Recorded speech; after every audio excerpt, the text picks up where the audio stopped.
Hi, I'm Lily, and this is another original story that I wrote. This one is for readers who love dark, atmospheric romance with obsession, survival, and the kind of bond that feels dangerous before it feels safe. Tonight's story is set in a world of shadows, memory, and unfinished promises. If you love cinematic, slow-burn dark romance, settle in. Let's begin. The world above was a cacophony of shattering glass and the rhythmic thud of combat boots on linoleum. At Saint Jude, the riots didn't sound like a protest. They sounded like the earth tearing itself open. But here, in the sub-basement laundry room, the air was stagnant, heavy with the scent of scorched lint and the sour industrial bite of bleach. Darkness occupied the space like a physical weight. It pressed against the lungs, thick and absolute, save for the rhythmic, distant orange flicker of a fire somewhere in the upper wings reflecting through the ventilation grates. I sat on the cold concrete floor, my knees pulled to my chest, my spine vibrating with every muffled explosion from the floors above. I was 12, and I had already learned that silence was a predator's greatest tool. A hand found mine in the void. It was small, the fingers calloused and grit-textured, but the grip was a V's. Silas. He didn't speak. He didn't offer the empty platitudes the counselors used. He simply sat beside me, his shoulder a hard, steady anchor against mine. Through the thin fabric of our state-issued shirts, his body heat felt like a furnace. The only light in a world that had gone pitch black. "They're coming for the girl's wing," I whispered, the words trembling into the damp air. Silas shifted. The sound of his movement was surgical, precise. Metal scraped against concrete, a rhythmic, grinding sound. He was sharpening a piece of discarded roofing tile against the floor. "They aren't coming in here," Silas murmured. His voice was a low, dark vibration that seemed to settle the frantic rhythm of my own heart. It lacked the high-pitched panic of the other boys. It was cold. It was clockwork. "I won't let the shadows touch you, Elena. Not today. Not ever." He reached out, his thumb tracing the line of my palm. The sensation was grounding, a tether to a reality that wasn't currently burning. He began to tell a story, not about fairy tales or rescues, but about a city made of obsidian, where the hawks had silver eyes, and no one ever had to hide. His voice became the only sound that mattered, a curated sanctuary that pushed the screams of the riot into the periphery. For 10 hours, we existed in that vacuum. The air grew thinner as the smoke from above began to seep through the cracks, tasting of chemicals and ruined lives. My lungs burned, and the tremors in my limbs became a violent, uncoordinated dance. Silas pulled me closer, his arm wrapping around my shoulders with a possessive strength that felt like a fortress. He pressed a small, cold object into my hand. "Keep it," he whispered. My fingers traced the jagged edges of the stone. It was a hawk, carved with a stolen scalpel during the hours of darkness. The feathers were rough, the stone still warm from the friction of his hands, but it was a masterpiece of intent. "As long as you hold this, I am standing at the door," he said. The heavy steel door of the laundry room groaned, the hinges screaming as someone battered against it from the outside. The orange light of the fires grew brighter, spilling through the widening crack. I looked at Silas. The flickering light caught the silver of his eyes, turning them into mirrors of the violence outside. He stood up, the roofing tile clutched in his hand, his posture turning into that of a predator guarding its kill. He didn't look like a boy anymore. He looked like an inevitability. The door burst open, and the light hit us, a blinding, intrusive glare that signaled the end of our sanctuary. But Silas didn't blink. He stepped into the path of the light. The obsidian hawk still clutched in my trembling hand, and I realized that the boy in the laundry room hadn't just saved me from the riot. He had claimed me. The silence of the basement was gone, replaced by the roar of the world, but as Silas looked back at me one last time before the chaos swallowed us, I knew the static in his head had gone silent. The deal was struck in the dark, signed in blood and stone, and the next 10 years would just be the slow, agonizing realization that I would never truly leave that room. Chapter 1, Elena. The silence in the new apartment usually tasted like victory. After 3 years of living in hypervigilance, the muffled hum of Seattle traffic outside the window provided a rhythmic sanctuary.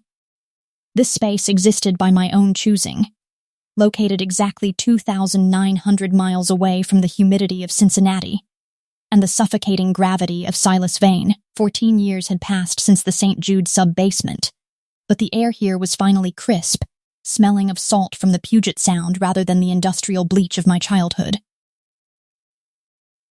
Unpacking the last box felt like shedding a scarred skin.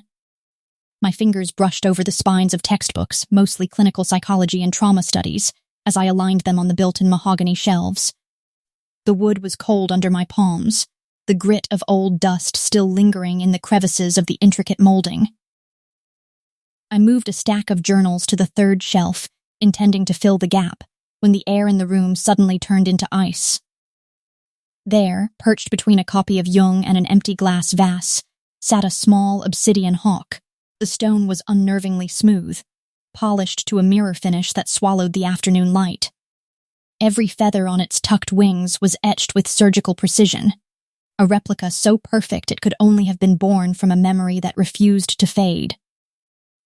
My pulse collided with my ribs. A trapped animal trying to batter its way out of the cage, lungs refused to expand. The oxygen in the room replaced by a sudden, heavy pressure that felt like the palm of a hand pressed against my throat. Silas carved the original when we were kids, sitting on the jagged concrete of the Saint Jude Center courtyard, while the other boys traded cigarettes and bruises. He used a piece of discarded roofing tile and a stolen scalpel. His eyes fixed on me with a terrifying, focused intensity, while his hands worked miracles in the dark. That hawk was my only treasure. A silent promise that as long as he was breathing, the monsters under the beds in the dormitory would not dare touch me. The replica on my shelf was a flag planted in my territory. It was a message whispered into the quiet of my new life. It told me he had been in my home, that he had stood over me while I slept, and that I was never actually gone. Nausea rolled through me, sharp and acidic. I backed away, my heel catching on the edge of an empty cardboard box. The floorboards creaked under my weight, a sound that usually felt domestic but now signaled a breach. Every shadow in the corner of the living room seemed to lengthen, stretching into the shape of a man who did not know how to exist without a target. The heavy deadbolt on the front door was still engaged, the brass cool and unyielding. The window in the kitchenette was latched tight, the glass reflecting nothing but my own pale face and the frantic vibration jumping in the hollow of my neck. Logic fought through the panic. I changed my name, used 3 different burner phones during the move, and paid my deposit in cash through a shell company my lawyer assured me was untraceable. Yet the hawk remained. The obsidian surface seemed to radiate a phantom heat. I reached out, my fingers trembling as they hovered an inch from the stone.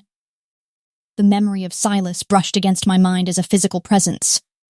The scent of ozone and expensive tobacco clung to the air, and static electricity crackled as if he had stepped within 5 feet of me. Silas did not just haunt people. He colonized them. He took up residence in the spaces between their heartbeats, and waited for the right moment to strike. A sudden, sharp knock on the door jolted a scream from my throat. I scrambled toward the kitchen counter, my hand closing around the handle of a paring knife I had not put away yet. The cold steel offered a pathetic sense of security. The knock came again, lighter this time, followed by a muffled feminine voice. "Elena? You in there? I heard a crash and got worried you tripped over a box." The voice belonged to Mia, the girl who lived in the unit across the hall, and the person I tentatively agreed to share this floor with. She was a florist with bright copper hair and an inability to recognize social boundaries, a trait that had been annoying an hour ago, but was currently the only thing keeping me from a complete psychological collapse. I dropped the knife on the counter, the clatter echoing too loudly in the hollow space. I smoothed my hair with clammy palms and forced my breathing to level out. By the time I reached the door and swung it open, I managed to pull on a mask of frazzled, new mover exhaustion. Mia stood in the hallway, holding a cardboard carrier with 2 steaming paper cups. The smell of roasted beans and vanilla surged into the apartment, momentarily drowning out the phantom scent of cedar and obsidian. "Thought you might be flagging," she said, her eyes sweeping over my messy ponytail and the grip I had on the doorframe.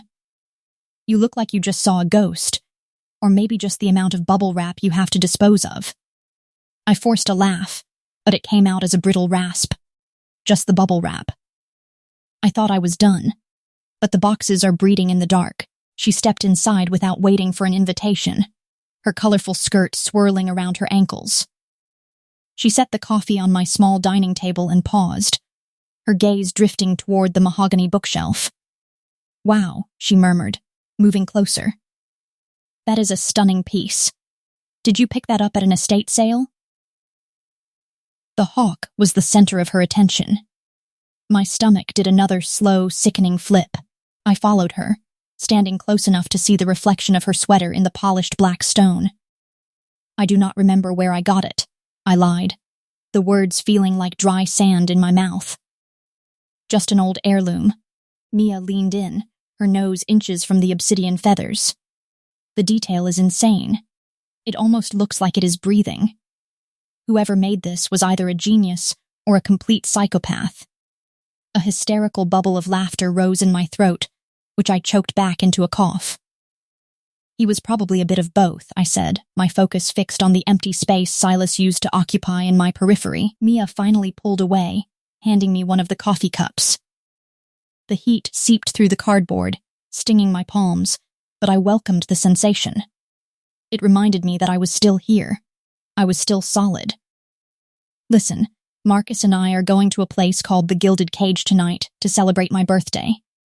It is this gorgeous lounge downtown. You are coming. No excuses about unpacking. You need a drink, and I need a wingman who can analyze the creeps so I do not end up dating another guy who lives in his mother's garage." Marcus was the law student who lived in the basement unit. He was sharp, cynical, and had a way of looking at people like they were evidence in a trial. He and Mia were the closest things I had to friends in this city, even if I had only known them for 2 weeks. The obsidian hawk sat there watching me, waiting for my next move. Staying in this apartment meant staring at the door all night, waiting for the shadows to turn into Silas. Going out meant a public place with witnesses. "I will go," I said, the decision snapping into place. "Give me an hour to look like a human being again." Mia beamed, squeezing my arm before she headed back to the door. "Perfect. Wear that black silk dress I saw you hang up earlier. The one that says you have a PhD, but you are also capable of arson." "We leave at 9. She disappeared into the hall, the door clicking shut behind her. I turned back to the bookshelf. The apartment felt smaller now, the walls inching inward. Silas was here, somewhere in the rain-slicked streets of Seattle. He had let himself in, touched my things, and left a piece of our shared trauma as a calling card. The hawk sat silent and unwavering. Silas always played the long game, and the move to Seattle had not been an escape. It was the opening move in a negotiation I was not prepared to win. I walked to the shelf, picked up the obsidian bird, and tucked it into the very back of a drawer in the kitchen. My fingers burned where they touched the stone. I would not run again. Not this time. If Silas wanted to reclaim me, he would have to do it in the light, where I could see exactly what kind of monster he had become. The shower water was scalding, turning my skin a blotchy pink to scrub away the feeling of being watched. Steam filled the bathroom, thick and opaque, clinging to the mirror like a shroud.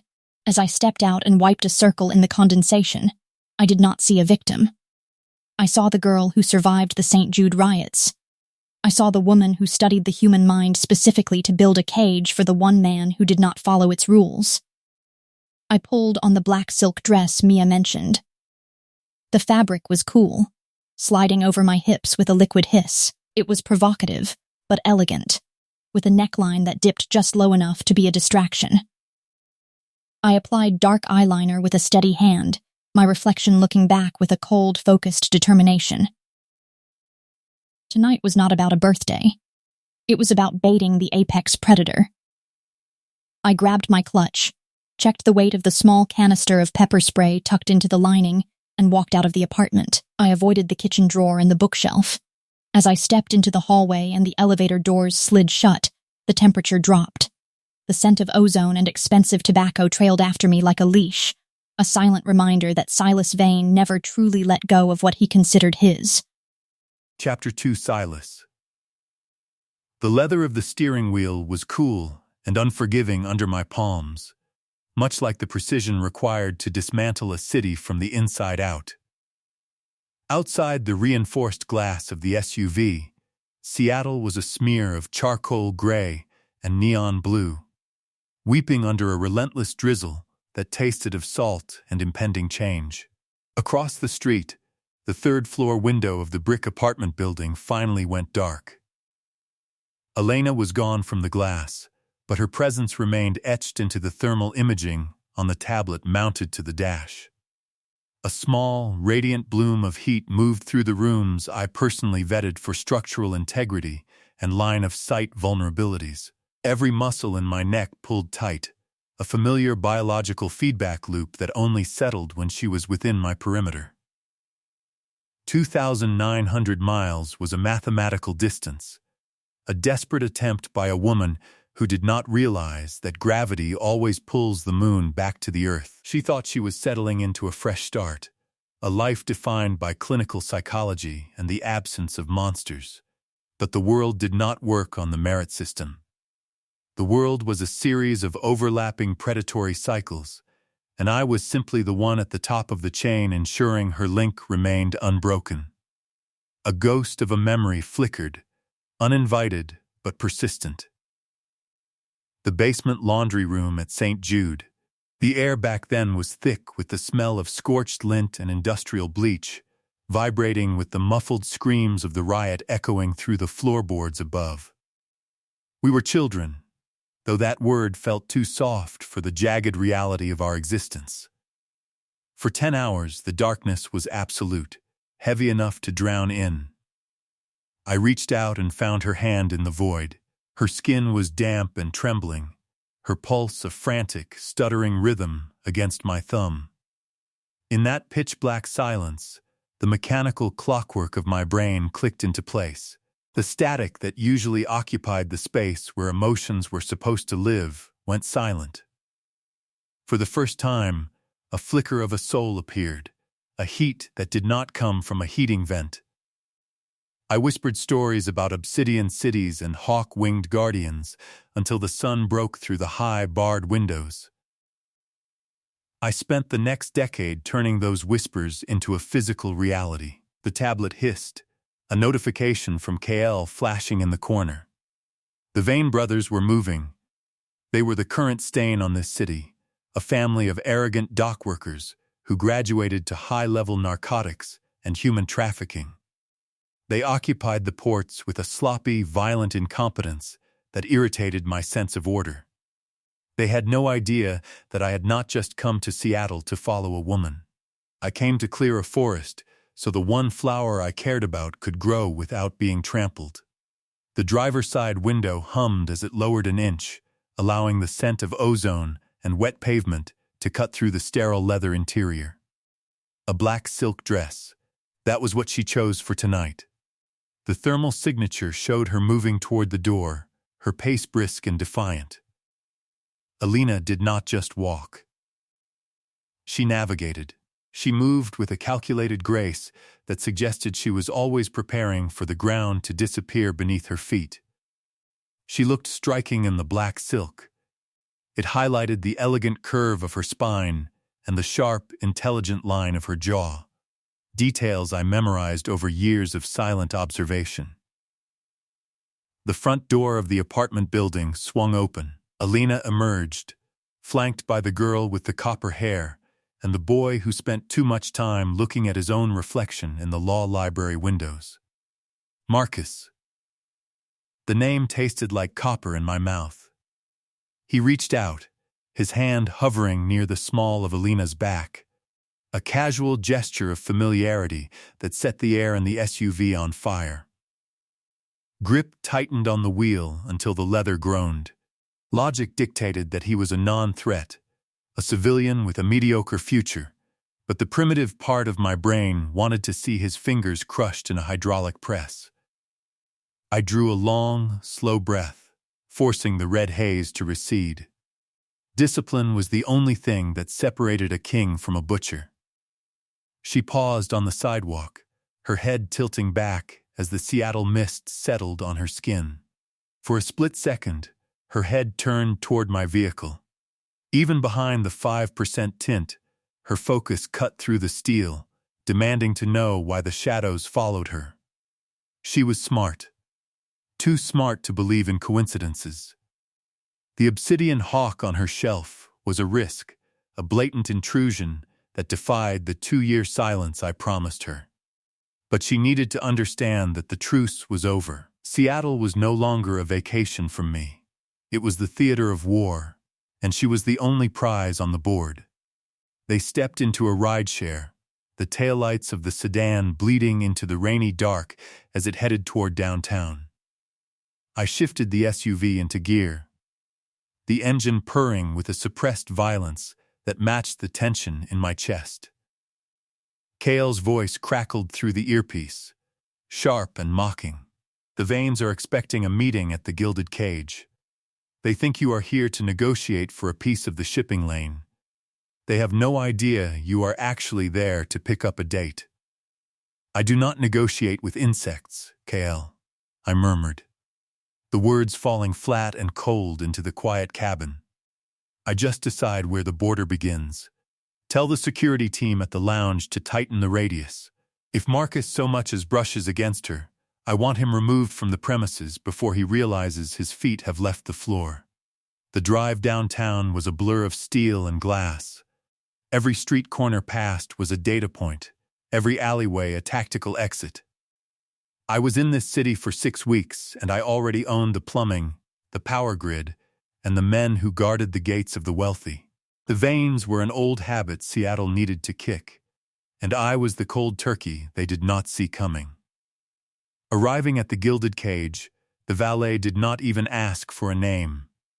One look at the vehicle and the way I stepped out, suit tailored to hide the scars in the holster, focus fixed on a point far beyond the velvet ropes, and the path cleared.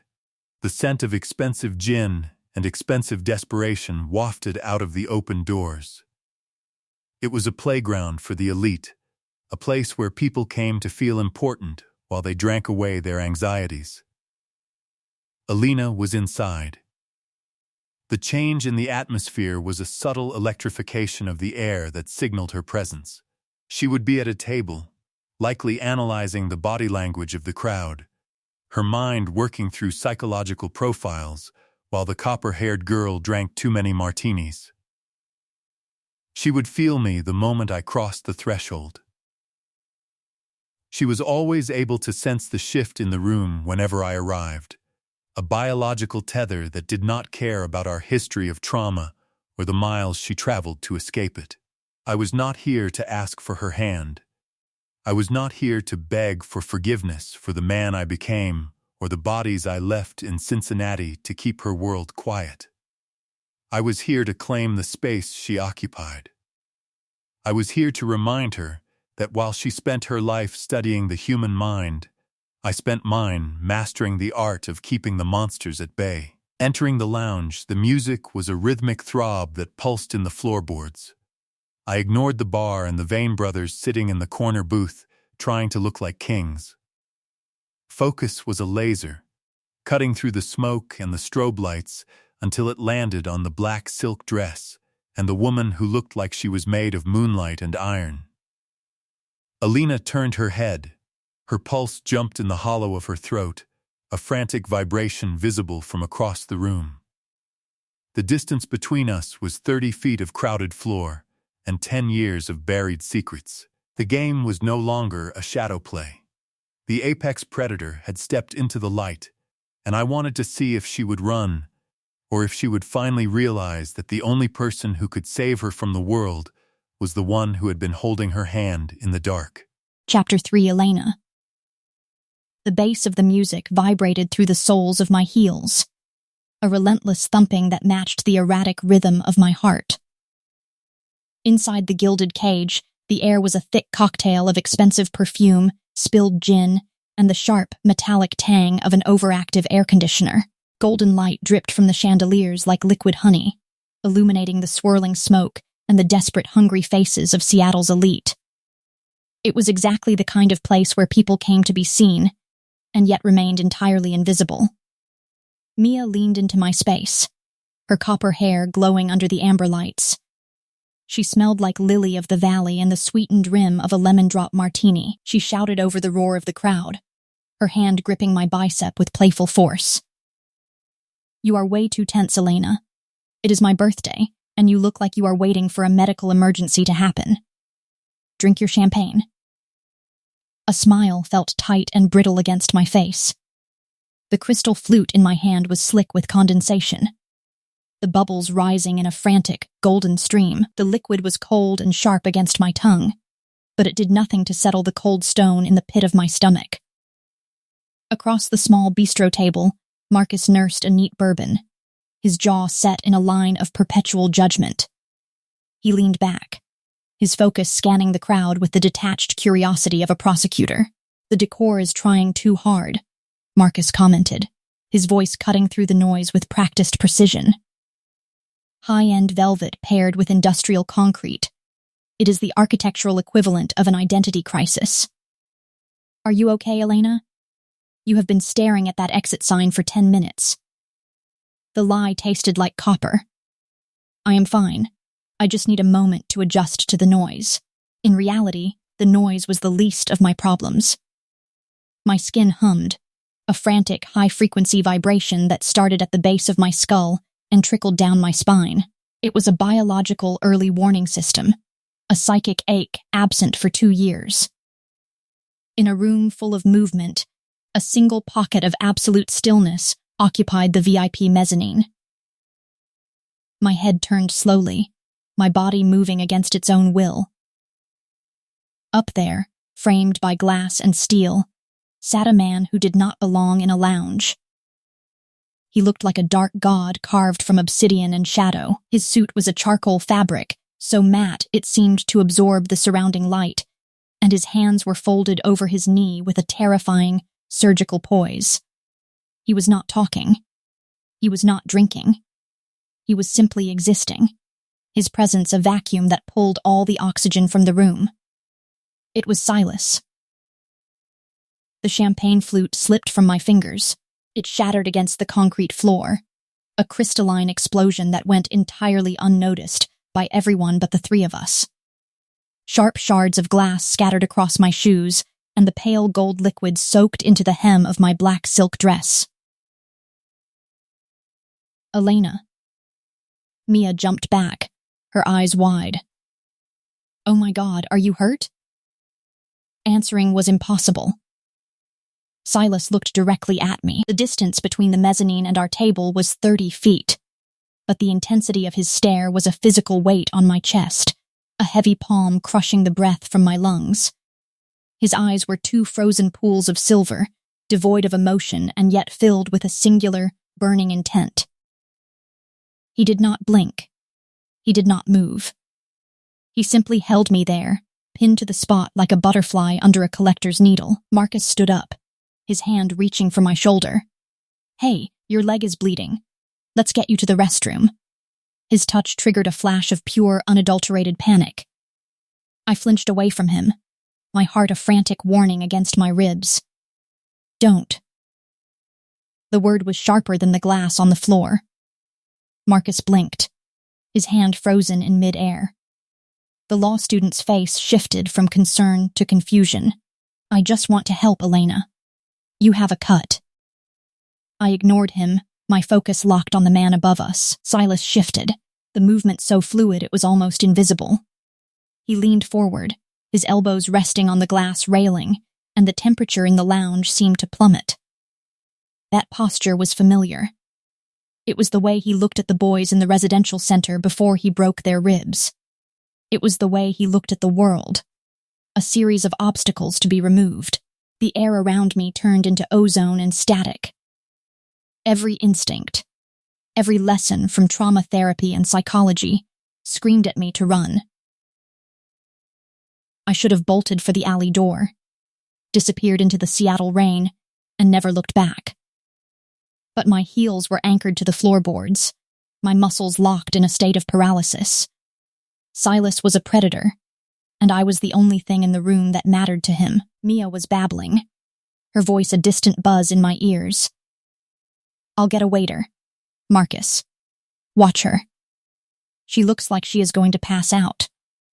"I am not going to pass out," I whispered, my voice sounding like it belonged to someone else. I need to go." I turned blindly, shoving through the crowd. The heat of the bodies around me felt suffocating, the smell of sweat and alcohol turning my... Silas's gaze followed the line of my spine, a hot, invisible wire that tethered me to him.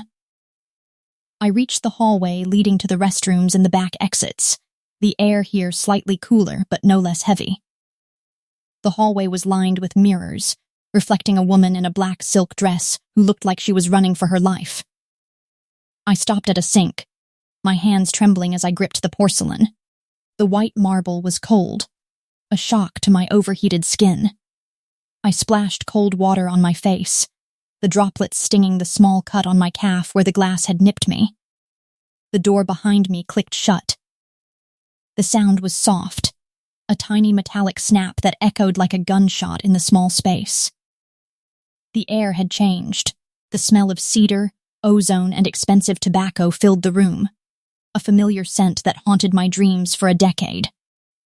The light in the restroom flickered, casting long, jagged shadows against the tile.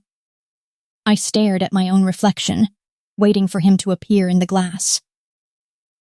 When he did not look like a ghost. He looked like an inevitability. Silas stood 2 feet behind me, his shoulders broad enough to block out the door.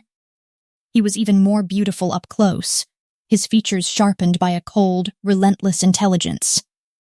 There was no warmth in his face, only a predatory focus that made my knees wobble. "You were always bad at hiding, Elena," he murmured, his voice a low, dark vibration that hummed through the walls.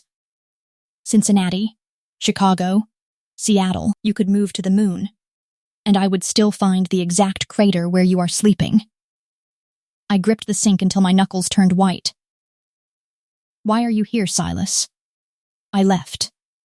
I gave you everything I had, and I left." Silas stepped closer, the heat radiating from his body reaching me before he did. He did not touch me, but his presence was a suffocating shroud. "You left a vacuum," he said, his tone flat and clinical. "And the world hates a vacuum. I am here because you are a target, and I am the only one who knows how to handle the sights." He reached out, his fingers hovering just above the small of my back. The static electricity crackled between us, a desperate electric hunger that defied logic, a scream for him to stay away, to stop being a monster, died in my throat. As he stepped into my personal space, the air in the room finally felt right for the first time in years. I turned around, my chest heaving, my back pressed against the cold marble of the sink.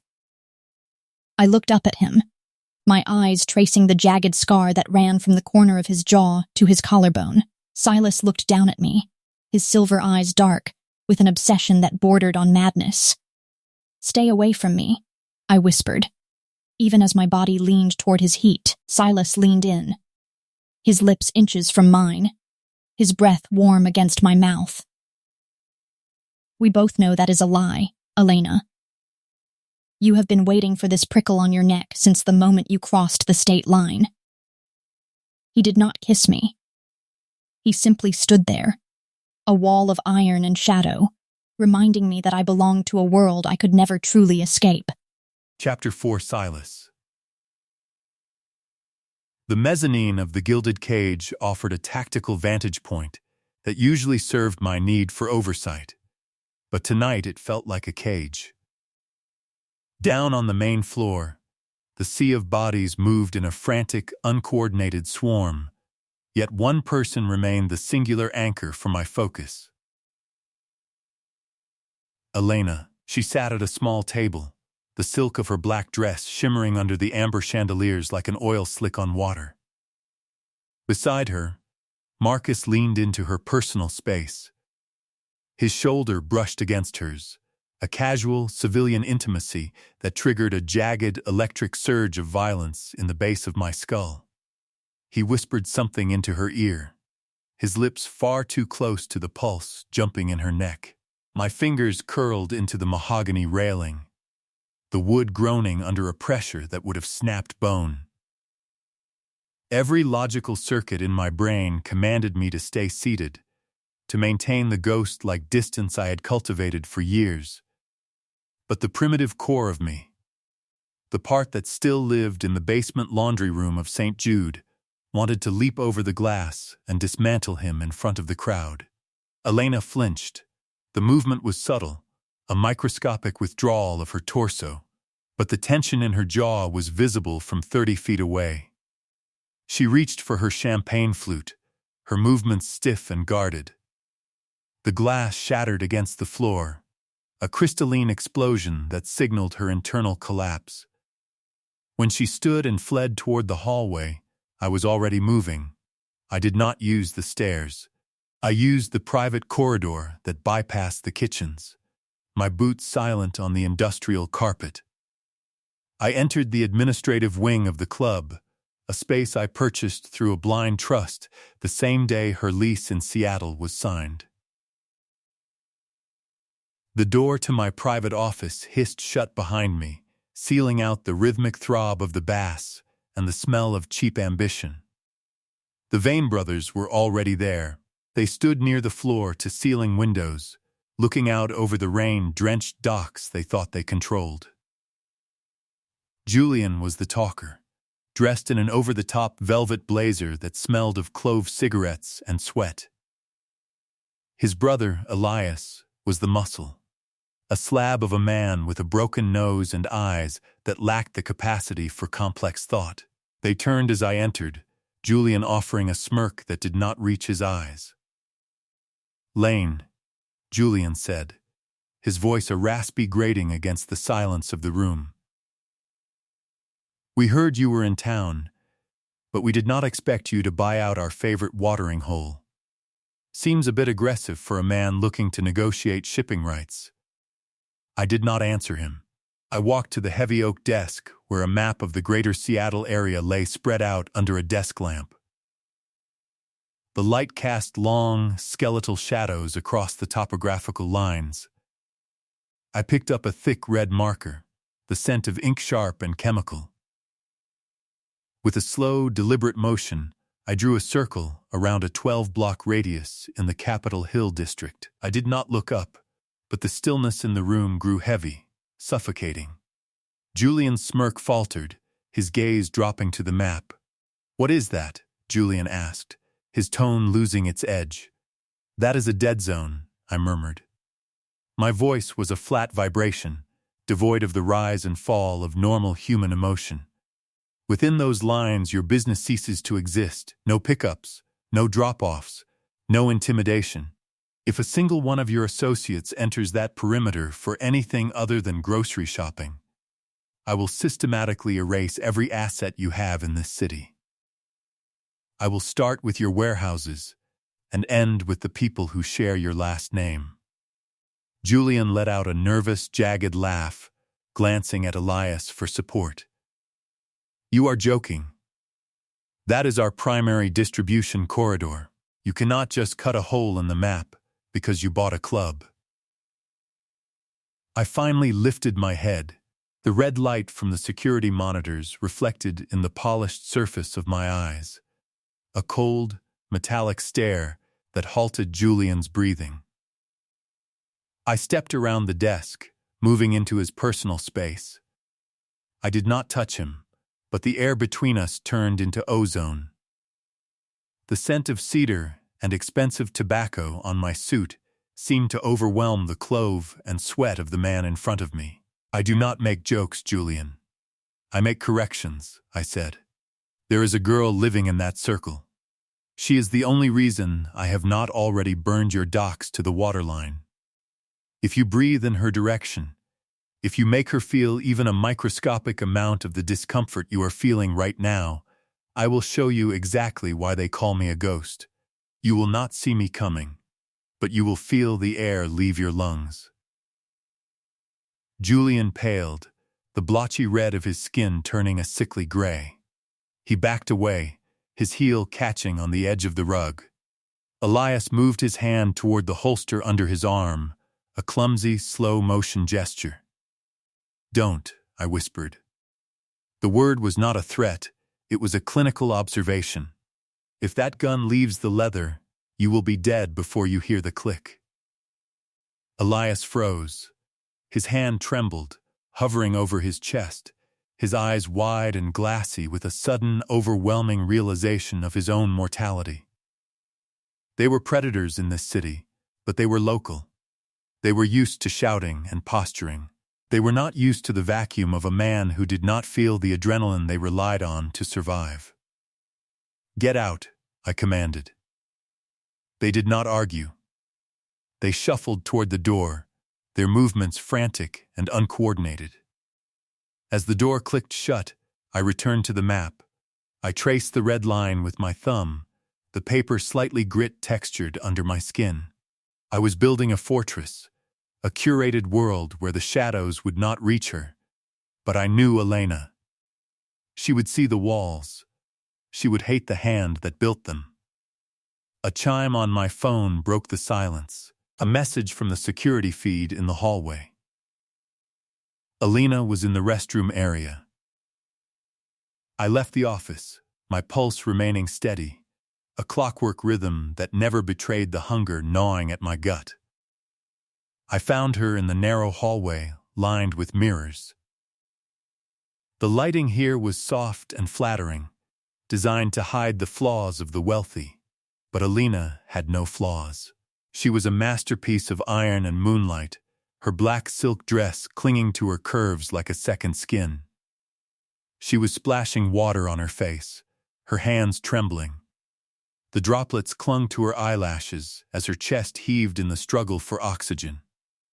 I stepped into the room, the door clicking shut behind me, with a finality that made her spine go rigid. The smell of the room changed instantly. The floral air freshener and the scent of damp marble were replaced by the sharp electric tang of my presence. She did not turn around, but her reflection found mine in the glass.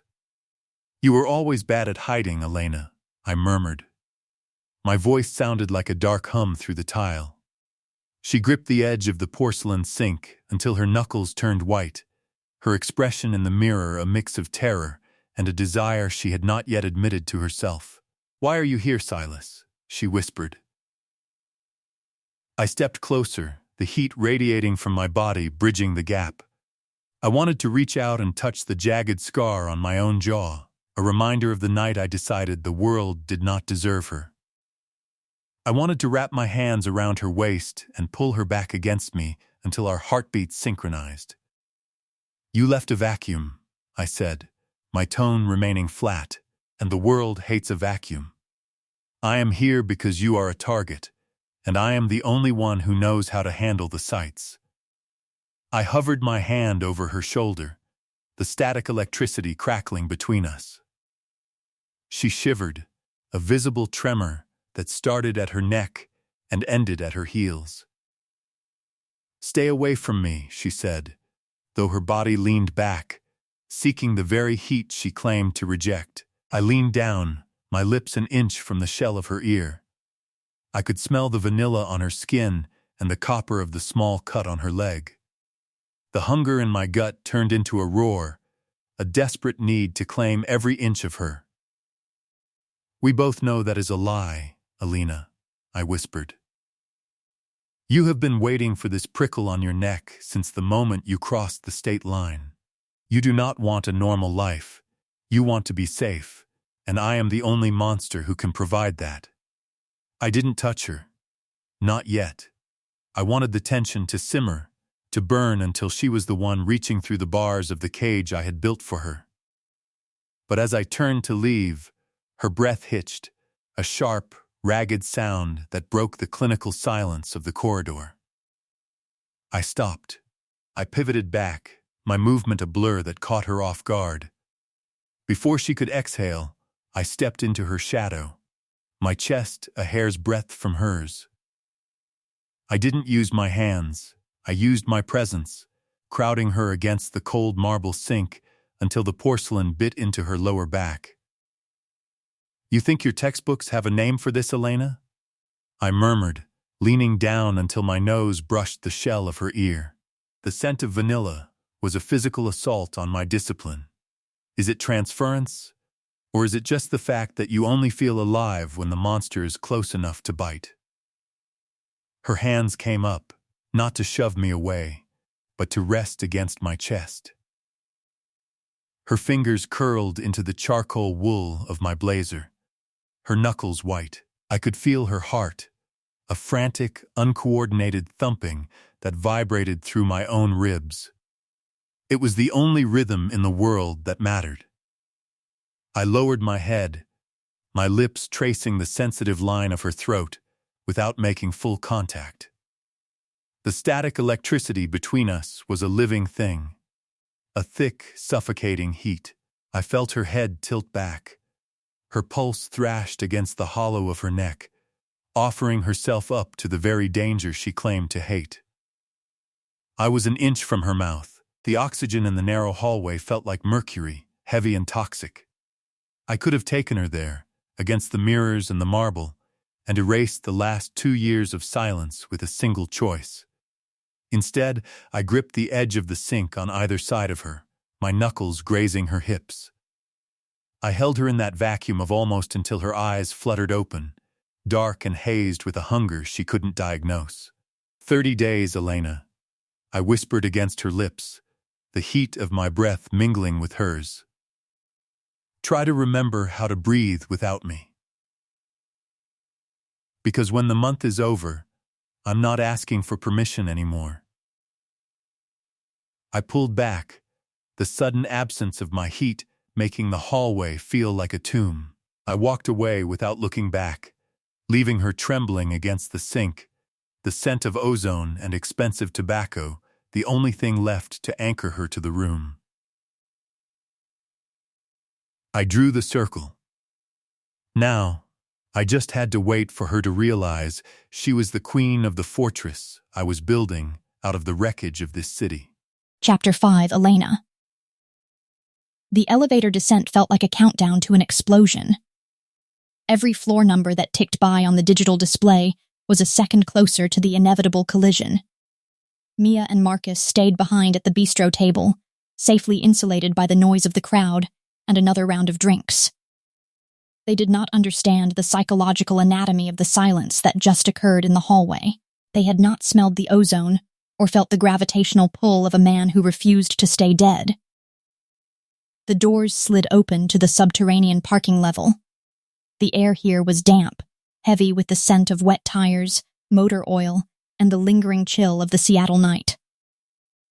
Fluorescent lights buzzed overhead, casting a flickering, sickly yellow hue across the rows of luxury sedans and silent SUVs.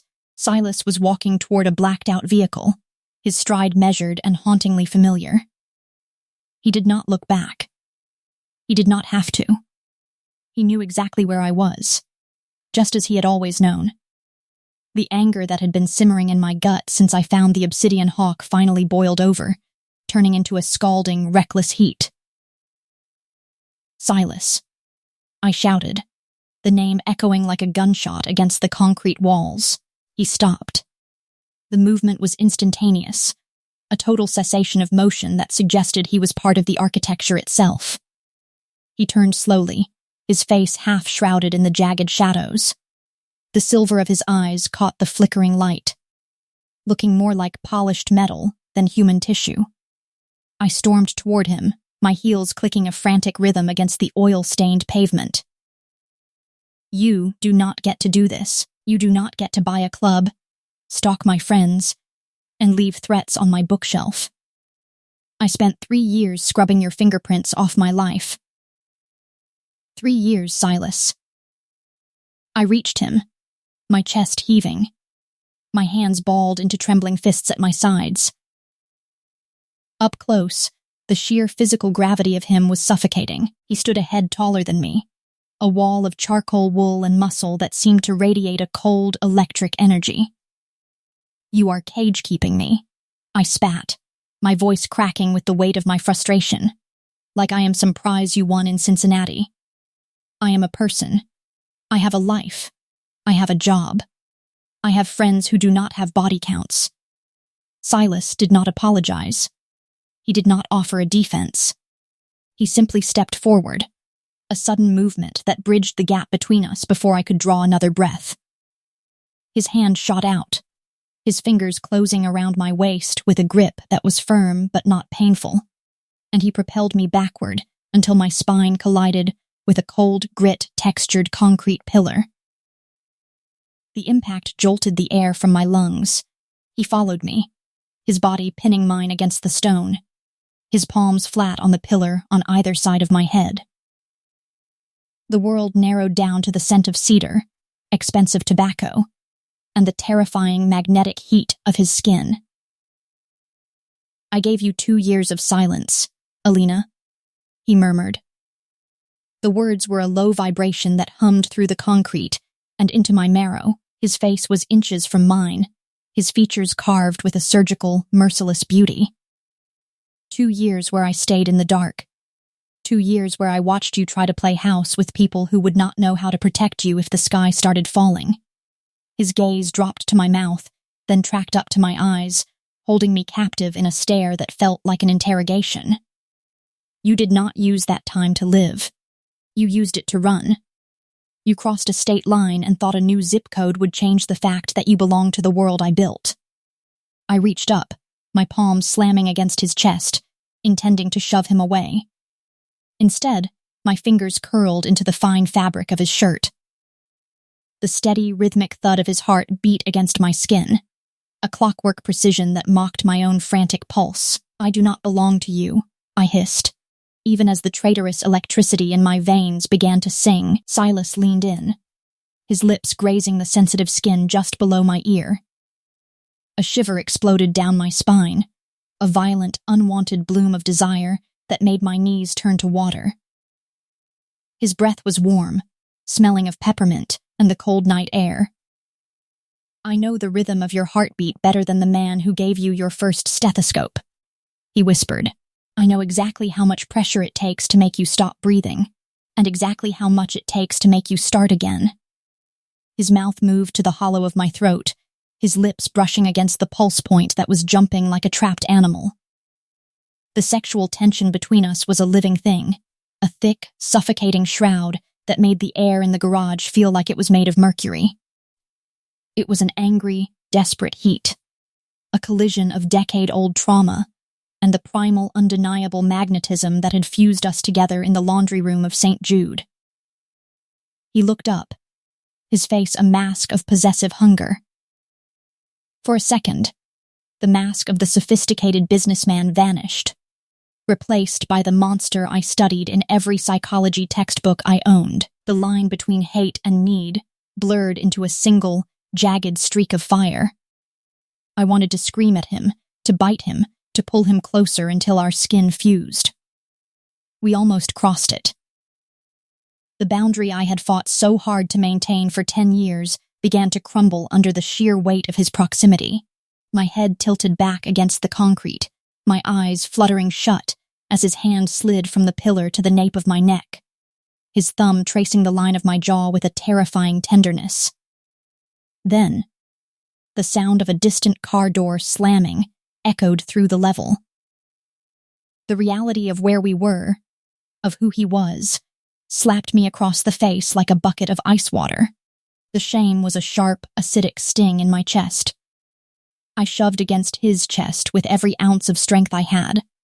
a violent, desperate movement that finally forced a sliver of space between us. "Get away from me," I panted, my voice trembling with a mix of fury and self-loathing. "Do not touch me again. Do not look at me. If you are so worried about my safety, Silas, then stay in the shadows where you belong. Because you are the only thing in this city that truly scares me." Silas stood his ground, his arms dropping to his sides. He did not look angry. He looked clinical, his focus scanning my face as if he were memorizing the exact shade of my distress. "The veins are moving, Elena," he said, his voice returning to that flat, emotionless tone that made him sound like a ghost. "This is not a game of hide-and-seek. It is an evacuation. You can hate the man holding the umbrella, but do not pretend it is not raining." He turned and walked toward his vehicle, his silhouette swallowing the light. I stood against the pillar, the cold stone biting through the silk of my dress, my skin still humming from the contact. I watched his taillights disappear into the ramp, leaving me alone in the damp, echoing silence of the garage. My hand went to my neck, to the spot where his lips had lingered. I was safe, for now, but as I walked toward the rideshare pickup, I realized that Silas was right about one thing. It was raining, and he was the only one who had come prepared for the storm. Chapter 6, Silas. The command center hummed with the sterile drone of high-end servers and the rhythmic clicking of tactical keys. Rows of monitors bathed the room in a flickering, ghostly blue light, casting long, skeletal shadows across the reinforced concrete floor. On the central screen, a thermal map of a vein distribution hub near the ship canal flickered with the movement of armed sentries. My fingers hovered over the glass of the primary tablet, tracing the perimeter I intended to collapse within the hour. Logic demanded absolute focus. The veins were sloppy, but they were desperate. A combination that usually resulted in unpredictable bloodshed. Yet, the tactical data points on the screen kept blurring into the memory of a concrete pillar and the frantic, sweet heat of Elena's skin under my palms. The ghost of her scent, vanilla and terrified defiance, clung to the fibers of my suit, a biological contaminant that refused to be scrubbed away. The pulse that thrashed against my lips in the garage still resonated through my memory. A desperate, irregular rhythm that had threatened to pull my own calculated heartbeat into its orbit. For 2 years, I had subsisted on the memory of her, but the physical reality had been a lightning strike to a system that prided itself on being insulated from a surge. A sharp, rhythmic tapping on the mahogany conference table broke the silence. KL sat in the shadows of the far corner, his boots kicked up on the edge of a chair. He was cleaning the underside of his fingernails with a flick knife, the polished steel catching the blue light with every lazy movement. He did not look at the monitors. He did not have to. He had been my shadow for a decade, and he could read the micro-fluctuations in my posture like a heat map. "You are staring at the dock entrance," KL murmured, his voice a low, raspy grating that cut through the electronic hum. "But your thumb has been hovering over the sector where her apartment building is for the last 3 minutes. I did not move. I did not acknowledge the breach in my discipline. I simply tapped the screen, locking the tactical coordinates for the strike team. The veins are moving 3 crates of high-grade narcotics at midnight," I said, my voice returning to the flat, clinical vibration that served as my armor. "We take the south entrance first. No survivors." KL let out a soft, mocking chuckle and snapped the knife shut. The sound echoed like a bone breaking in the quiet room. "South entrance." "Right. Because the north entrance is too close to her favorite coffee shop, and God forbid we disturb the morning rush." He stood, his movements fluid and predatory as he stepped into the light. KL was the only man alive who did not fear the silence in my eyes, mostly because he had seen the monster grow its first teeth. "You are a ghost, Silas," he continued, moving toward the monitors. a very expensive, very dangerous ghost who thinks he can haunt a woman into loving him. You dragged your war to her doorstep, and now you are surprised that the wind is blowing the smoke toward her window. I turned toward him, the electric tension in my neck tightening.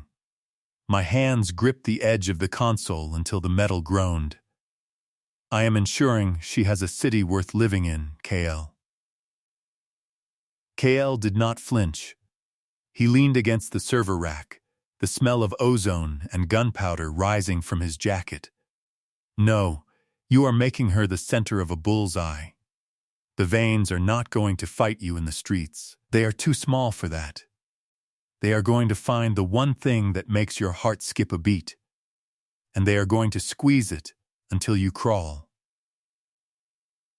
The truth of his words felt like a jagged blade twisting in my gut.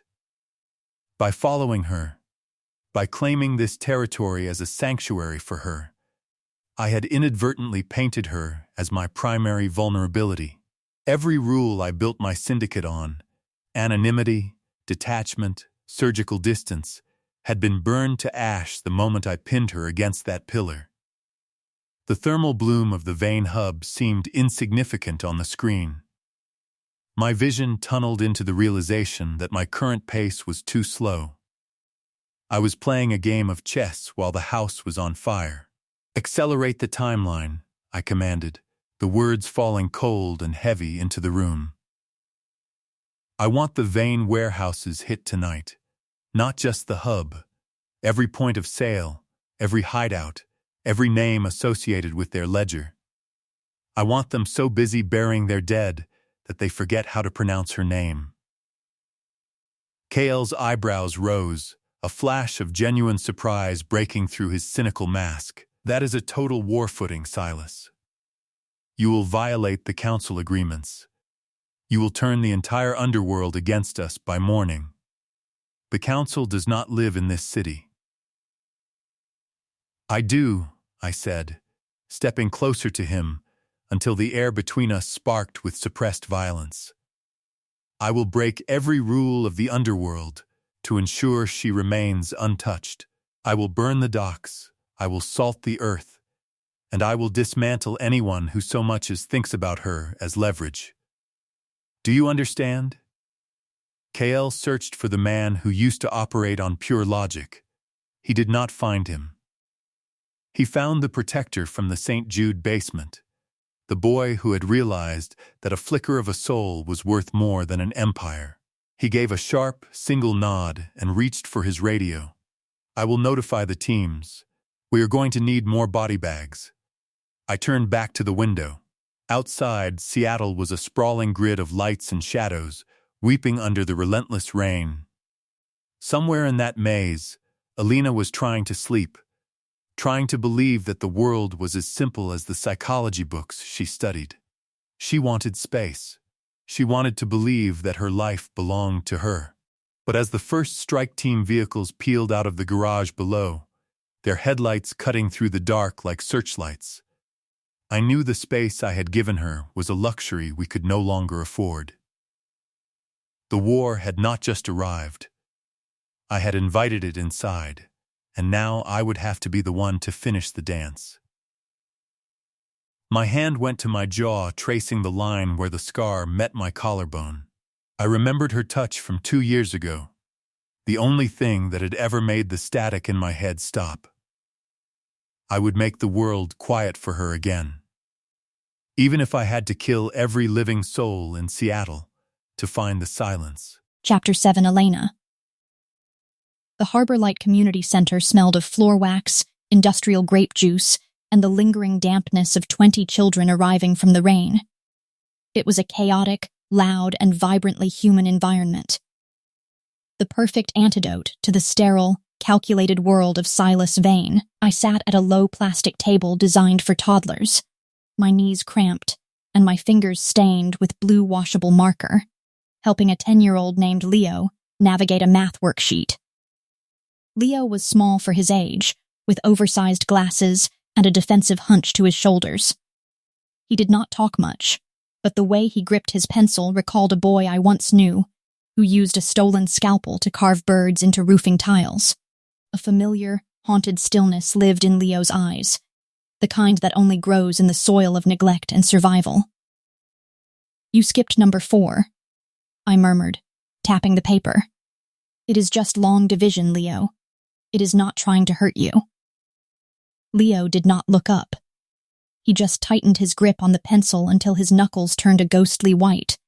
"The logic does not make sense," he whispered, his voice a tiny vibration against the roar of the gymnasium next door. "The numbers change depending on who is looking at them." I settled back on the tiny chair, the plastic groaning under my weight. Training suggested I should probe deeper into that statement, but the woman in me knew exactly what he meant. Some worlds did not follow the rules of mathematics. In some worlds, the only constant was the person standing in the shadows, deciding which numbers lived and which ones died. "You are a good kid, Leo," I said, reaching out to ruffle his hair. He flinched, a sharp, instinctive jerk. I pulled my hand back, the guilt sharp and cold in my gut. "I see you, and I know you are smart enough to solve this." The next 3 hours dissolved into the mundane problems of the neighborhood. I patched a scraped knee, mediated a frantic argument over a basketball, and listened to a teenage girl cry about a boy who did not know she existed. By the time the shift ended at 7, the rain had turned into a thick, gray fog that swallowed the streetlights and made the Seattle skyline look like a ghost of itself. I walked to my car, a sensible silver sedan that felt like a flimsy shield against the weight of the night. The damp air clung to my skin, smelling of salt and wet concrete. I pulled out of the parking lot, my mind already drifting toward a psychology paper, when a pair of headlights appeared in the rearview mirror. They were set wide apart, bright and unblinking. A black SUV. I turned left toward the waterfront. The SUV turned as well, maintaining a precise 3-car-length distance. I turned right into a residential neighborhood, navigating the narrow, tree-lined streets. The SUV followed, its presence a silent, heavy shadow that refused to be shaken. Anger, hot and reckless, surged through my veins. This was not the cold, calculated fear usually associated with Silas. It was a visceral, human fury that made my vision tunnel. I had done everything right. I moved, I worked, and I tried to build a life out of the scraps of my trauma. And yet, there he was, treating me like a high-value asset in a hostile territory. I did not head for the highway. Instead, I slammed on the brakes in front of an empty park, the tires screeching against the wet asphalt. I shifted into park, threw open the door, and marched back toward the SUV before the driver could even react. The rain soaked through my thin cardigan instantly, the cold water stinging my shoulders. I reached the driver's side window and pounded my fist against the tinted glass. "Open the door, Silas." I screamed, the sound lost in the wind. "I know you are in there. Stop hiding like a coward and face me." The window hummed as it lowered, a smooth, expensive sound that cut through the noise of the storm. The interior of the vehicle was a dark sanctuary of leather and the sharp, familiar scent of cedar and ozone. Silas sat in the driver's seat, his hands resting on the steering wheel with a terrifying, surgical poise. He was not wearing a suit tonight. He wore a black tactical hoodie, the fabric stretching over his broad shoulders, and his face was a masterpiece of beautiful, empty lines. He did not look angry. He did not look surprised. He simply looked at me, his silver eyes 2 frozen pools of metal that seemed to absorb the rain.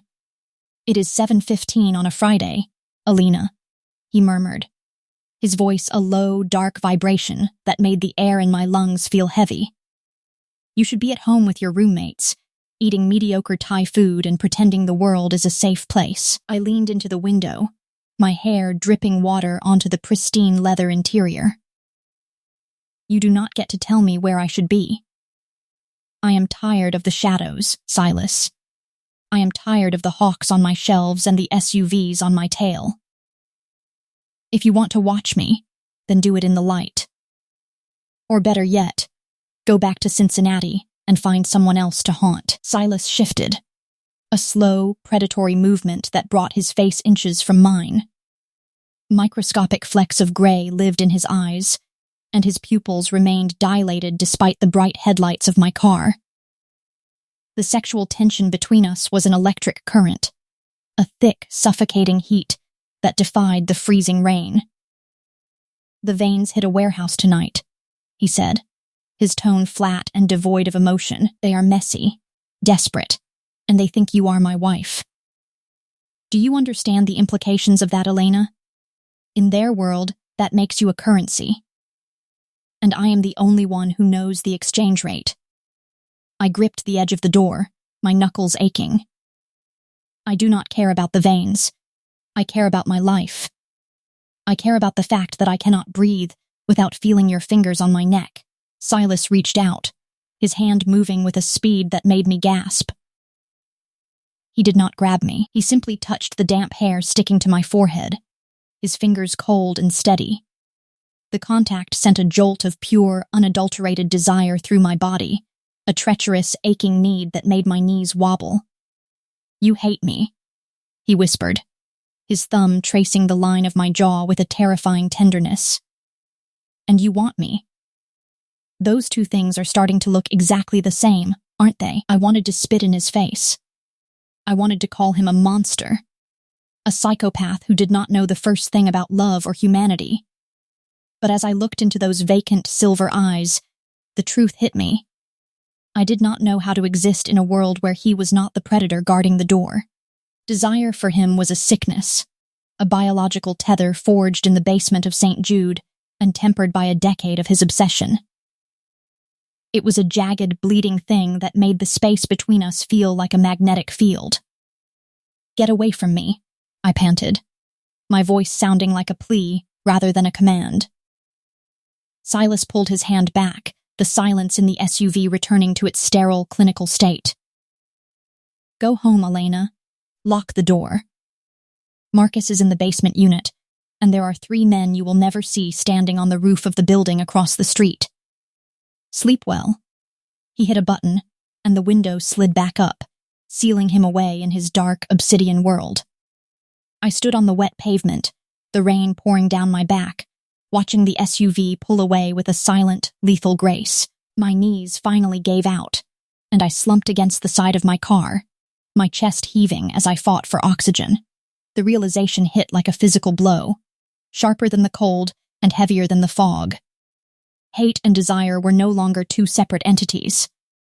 They had bled together, forming a dark, unbreakable bond that Silas Vane had been counting on since the moment he first held my hand in the dark. I was not just a survivor anymore. I was a player in a game I did not know how to win, and the only person who could teach me the rules was the one man I was terrified to love. Chapter 8. Silas. The elevator doors parted with a soft, expensive chime that sounded like a verdict. Under my arm, 2 paper bags filled with artisanal pasta, fresh basil, and the specific smoked Earl Grey tea Elena used to hoard in Cincinnati offered a mundane weight. These items were domestic camouflage, a way to bridge the chasm between the ghost she feared and the man she allowed to inhabit her space. The air in the 3rd-floor hallway grew warmer, smelling of old wood and the jasmine Mia insisted on spray misting across the foyer. The door to apartment 3B swung open before my hand even grazed the wood. Marcus stood there, a thick textbook in one hand and a look of righteous indignation on his face.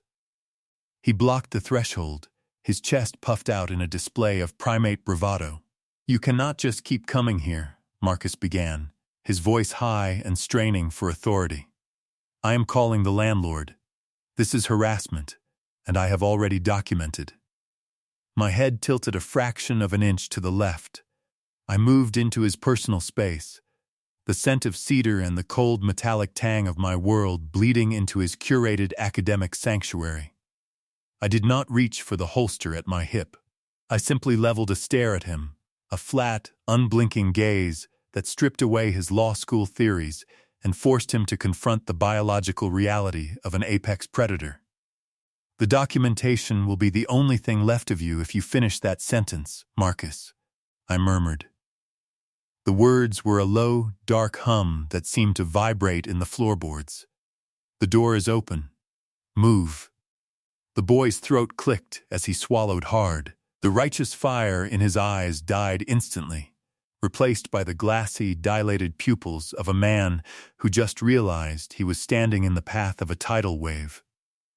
He stumbled backward, his textbook slipping and thudding onto the carpet, and he disappeared into the basement stairwell without looking back. I stepped inside and kicked the door shut. The apartment remained quiet, save for the rhythmic dripping of a leaky faucet and the muffled sound of a shower running down the hall. I set the bags on the granite counter and began to work. Cooking was a series of tactical maneuvers, the precise chop of garlic, the controlled heat of the flame, the calculated simmer of the sauce. It required a focus that usually quieted the static in my head, but today, every sound from the bathroom made my pulse hitch in a way that defied surgical discipline. The shower cut off. A few minutes later, Elena emerged from the hallway. She wore oversized gray sweatpants and a thin white tank top that clung to the damp curves of her body. Her hair was a dark, wet tangle across her shoulders, and her skin was flushed pink from the steam.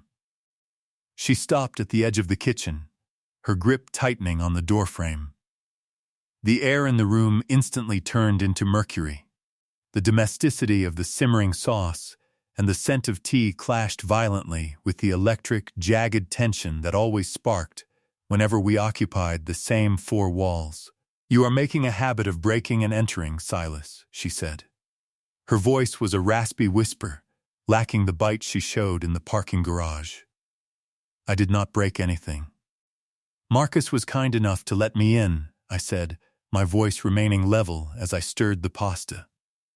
"You need to eat. You have lost 3 pounds since you arrived in Seattle. Your body is entering a state of stress-induced catabolism." Elena walked toward the counter, her movements stiff and defensive. She did not look at the bags or the food. She looked at me, her eyes searching my face for a trace of the boy she used to know. I offered her a mug of the smoked tea. The ceramic was hot, the steam curling between us like a shroud. She took it, her fingers brushing against mine for a microscopic second.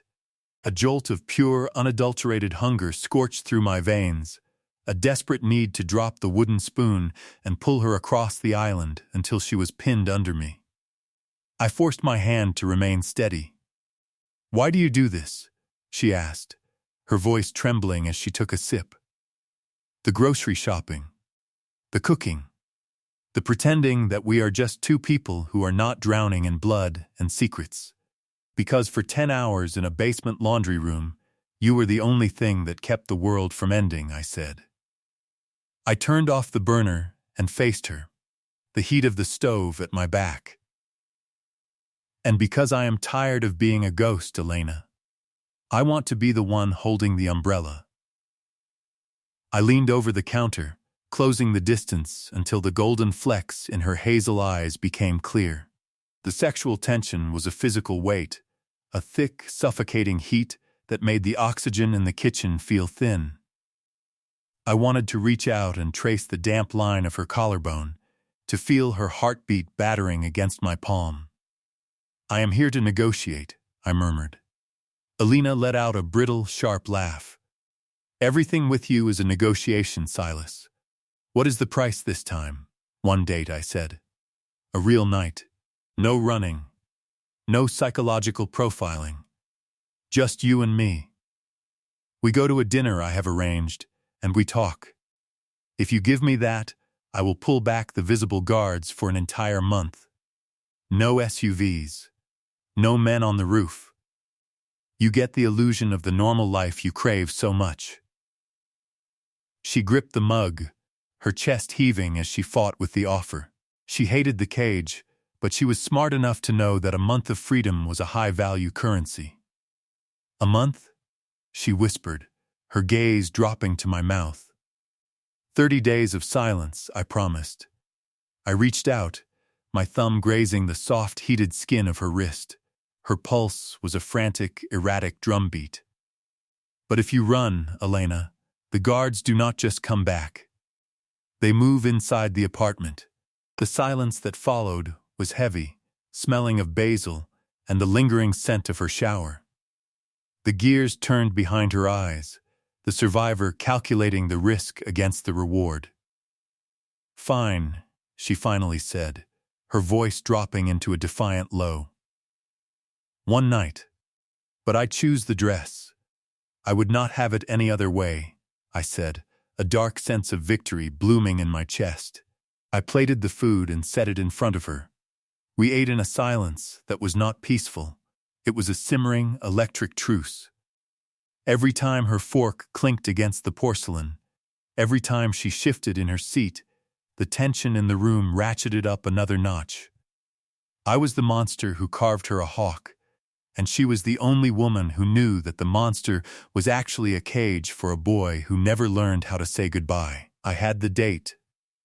Now, I just had to ensure the world stayed quiet long enough for her to realize that the month of silence I promised was the most dangerous thing I ever offered her. Chapter 9, Elena. The cold wind coming off the Puget Sound carried the scent of brine and pine needles, whipping through the lace of my emerald dress like 1,000 tiny needles. We stood on a private terrace that seemed to hover over the black water of the Sound, a glass and steel island of luxury far removed from the grit of the streets below. Silas had curated this entire evening with the terrifying efficiency of a stage director. The table was set with heavy silver and white linen that felt thick and starched under my fingertips. The only light came from a few flickering candles and the distant shimmering grid of the Seattle skyline. Opposite me, Silas was a master of reinvention. He wore a tuxedo that surely cost more than my undergraduate degree, the black wool molding to his broad shoulders with lethal precision. In this light, he appeared like a tech mogul or a young senator, a man of pedigree and polish. He handled his wine glass with a graceful ease, the crystal catching the orange glow of the candle flame. The suit was a distraction. The truth remained in his hands. As he reached for the decanter, the white cuff of his shirt slid back, revealing the jagged, silvery lines crisscrossing his knuckles and palms. These were the hands of the boy who fought off 3 teenagers with a jagged piece of metal to keep them from dragging me into the shadows of the Saint Jude boiler room. They were the hands of a man who clawed his way out of hell and decided to build his own kingdom on the wreckage. "You are analyzing the scars again," Silas murmured, his voice a low, dark honey that smoothed over the sound of the wind. My body refused to flinch this time. I leaned forward, the silk of my dress rustling against the chair. "Scars are just a map of where you have been, Silas. I am trying to figure out if you ever actually left that basement laundry room." Silas set the glass down, the soft click of crystal against wood echoing in the quiet air. He leaned back, his face half shrouded in shadow, his silver eyes fixed on mine with that unblinking, predatory focus. The 10 hours in that basement were the only honest moments of my life, Elena. Everything after that has just been a tactical necessity. I reached for my own glass, the stem cold against my palm. "You said you do not feel pain. Is that another tactical necessity?" Silas smiled, but the expression was a razor-thin line of cold metal. I left my ability to feel normal pain on that concrete floor, right next to my capacity for remorse. When the staff finally broke the door down and the light hit us, I realized that feeling anything other than the need to keep you breathing was a liability. So I shut the rest of it off. The raw honesty in his confession made the oxygen in my lungs feel heavy. It was a psychology student's dream and a woman's nightmare. He had literally rewired his nervous system to become a weapon for me. The sexual tension between us rumbled like a coming storm, a heavy, atmospheric pressure that made the skin on my arms tingle. It was not just physical attraction. It was the gravitational pull of 2 celestial bodies that had been colliding for a decade. A slow, rhythmic violin piece drifted from the speakers hidden in the stone pillars. Silas stood up, offering a hand across the table. His palm was open, his fingers long and steady. "We agreed to a date," he said. "And a date requires a dance." The salt spray from the sound dampened my hair as I hesitated. My heart was a frantic warning against my ribs, but I placed my hand in his. His skin was scorching, a sharp contrast to the biting Seattle air. He pulled me toward the center of the terrace, his hand sliding to the small of my back and pulling me flush against the hard, unyielding planes of his body. The dance was a slow, agonizing slide of silk against wool. My head rested just below his jaw, the scent of cedar and expensive tobacco filling my senses until I was lightheaded. Every movement was a calculated provocation. His fingers splayed across my spine, the heat of his palm searing through the thin lace of my dress. The steady clockwork rhythm of his heart beat against my chest, a cold, mechanical cadence that seemed to demand my own pulse surrender its pace. "You are trembling," he whispered, his lips brushing the hair at my temple. "It is cold," I lied, my voice a breathy rasp. Silas stopped moving. We were no longer dancing. We were vibrating in a vacuum of our own making. He hooked a finger under my chin, tilting my head back until those silver depths swallowed my focus. The mask of the billionaire had finally cracked, leaving behind the hungry, possessive monster who spent years watching me through a telescopic lens. "I do not want to be your ghost anymore, Elena," he murmured, his breath smelling of peppermint and dark fruit. The slow burn that had been simmering between us since the parking garage finally reached its flashpoint. Silas leaned down, his mouth crashing against mine with a desperate, crushing intensity. This was not a request, it was a reclamation. The kiss tasted of salt and ancient secrets. A deep, possessive claim that seemed to reach into my very soul and pull. His tongue traced the line of my lips, a velvet intrusion that sent a surge of pure electric fire through my marrow. I was lost. My fingers tangled in the thick hair at the nape of his neck, pulling him closer, my body arching into his heat with a shameful, aching need. For a few seconds, the world was nothing but the taste of him, and the sound of the waves crashing against the rocks below. The heat was too much. The gravity was too strong. Panic, sharp and cold, pierced through the haze of desire. If I stayed in this kiss, I would vanish. Silas did not love like a normal man.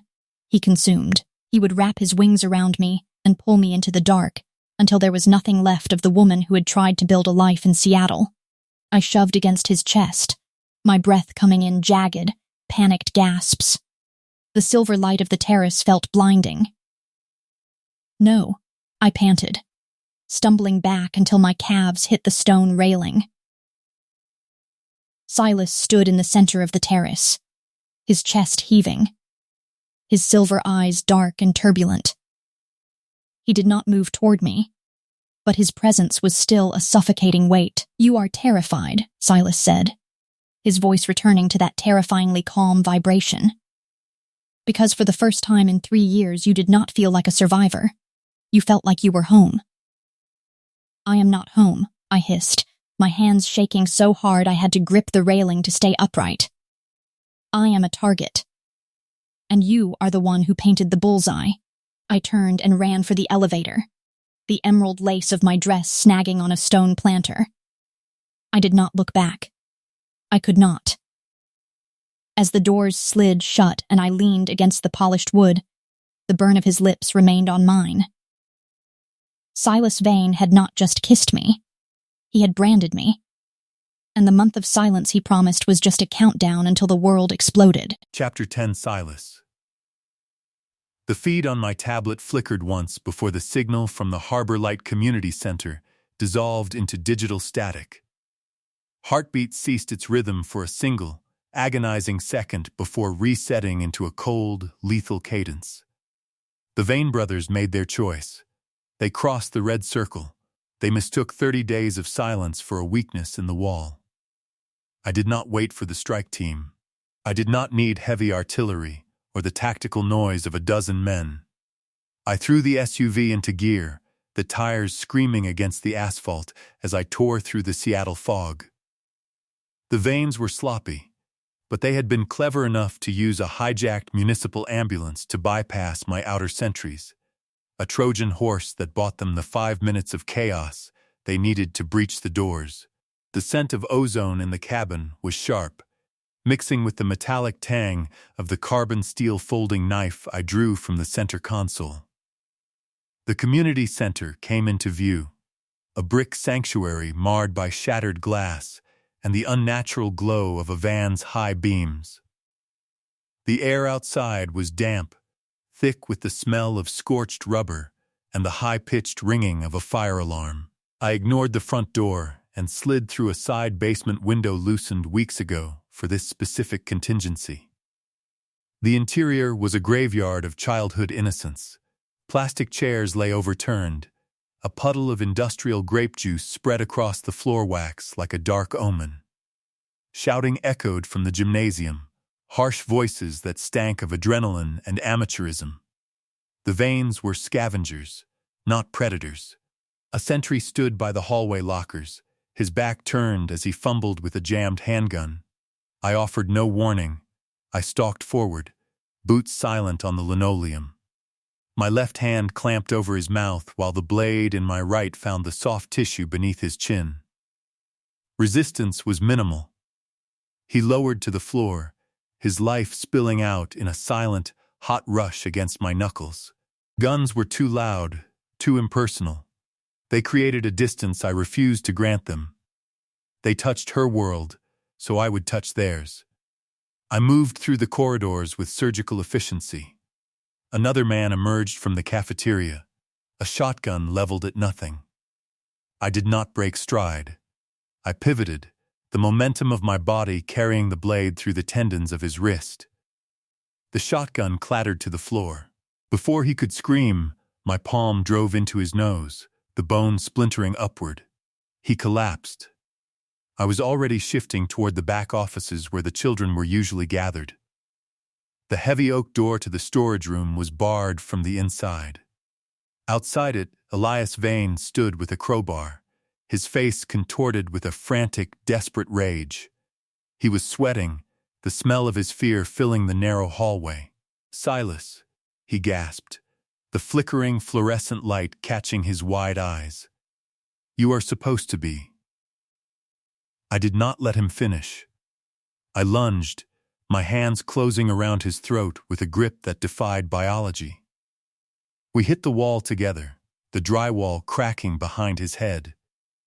I did not use the knife. I used my bare hands, the grit of the wall digging into my skin as I squeezed. The light faded from his eyes. His hands clawed at my sleeves until they went limp. I let him drop like a sack of discarded grain. I stood before the storage door, the silence in the hallway heavy and suffocating. The fire alarm continued its rhythmic wail, but my world narrowed to the wood in front of me. I knocked 3 short, even taps, the specific code I whispered to her years ago when the residential center went dark. The bar slid back. The door creaked open an inch. Elena stood there, her face a mask of pale, frozen terror. She held a heavy metal stapler like a weapon, her knuckles white.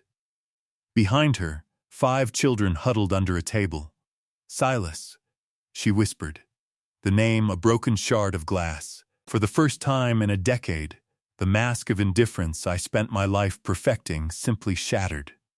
The cold logic, the surgical detachment, the clockwork precision evaporated, leaving behind a raw, jagged hole of pure obsession. I shoved the door open and pulled her into the hallway, my hands frantic as they moved over her shoulders, her arms, her neck. "Are you hurt? Tell me where you are hurt," I demanded, my voice a raspy snarl. I checked for blood, for bruises, for any sign that the world managed to leave a mark on her while I was not looking. My fingers were stained with the copper tang of the men I just ended, but I did not care. I needed to know she was whole. "I am fine," she panted, her focus locked on mine. "Silas, your hands. You are—" I ignored her. I could not stop the tremors in my own palms. The raw fear in my chest was a physical weight, a suffocating heat that made my vision tunnel. I almost lost the only thing that gave the darkness a purpose. The realization was a lightning strike to my system. I looked into her eyes, and for a split second, I let her see it all. The madness, the hunger, the terrifying reality that my entire existence was a curated cage for her safety. The vacant silver of my gaze was gone, replaced by a turbulent, mercury-dark storm of possessive agony. "I will burn this city to the ground," I whispered, my forehead dropping to rest against hers. "I will salt the earth until nothing grows in Seattle if it means no one ever looks at you this way again." Elena shivered, her hands coming up to grip my forearms. She did not pull away. She leaned into the heat, her pulse a frantic drumbeat against the iron of my grip.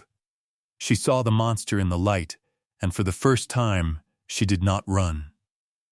The sounds of my strike team arriving echoed from the front, the heavy thud of tactical boots and the sharp commands of KL.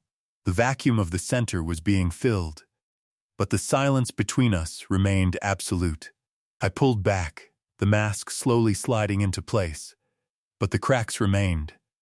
I cleared the building, but the war finally reached the marrow of our bones. I picked up the small boy, Leo, who crawled out from under the table, and handed him to Elena. "Get them out," I commanded, my voice returning to that flat, clinical vibration. "KL is at the perimeter. Do not look at the floor. Just look at the exit." I watched her lead the children away, the black silk of her dress stained with the dust of the storage room. I stood in the hallway, the scent of cedar and copper hanging in the air. I broke every rule I ever made for myself. I was not a ghost anymore. I was a man who just showed his enemy exactly where to strike if they wanted to watch me bleed. Chapter 11, Elena. The Seattle fog outside the community center was no longer a veil. It was a shroud. Red and blue lights from emergency vehicles sliced through the mist, creating a rhythmic, jarring strobe effect that turned the wet pavement into a mosaic of neon bruises. I stood on the sidewalk. My fingers locked around little Leo's hand. The boy trembled so violently his teeth actually rattled, a sound that cut through the low hum of idling engines and distant sirens. KL moved through the chaos like a jagged streak of lightning.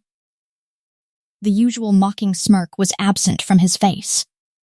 He wore a mask of cold, utilitarian focus while barking orders into a radio. He intercepted me before I could reach the perimeter of the police tape, his hand heavy on my shoulder. "Where is Mia?" I demanded. The words were raw and jagged in my throat.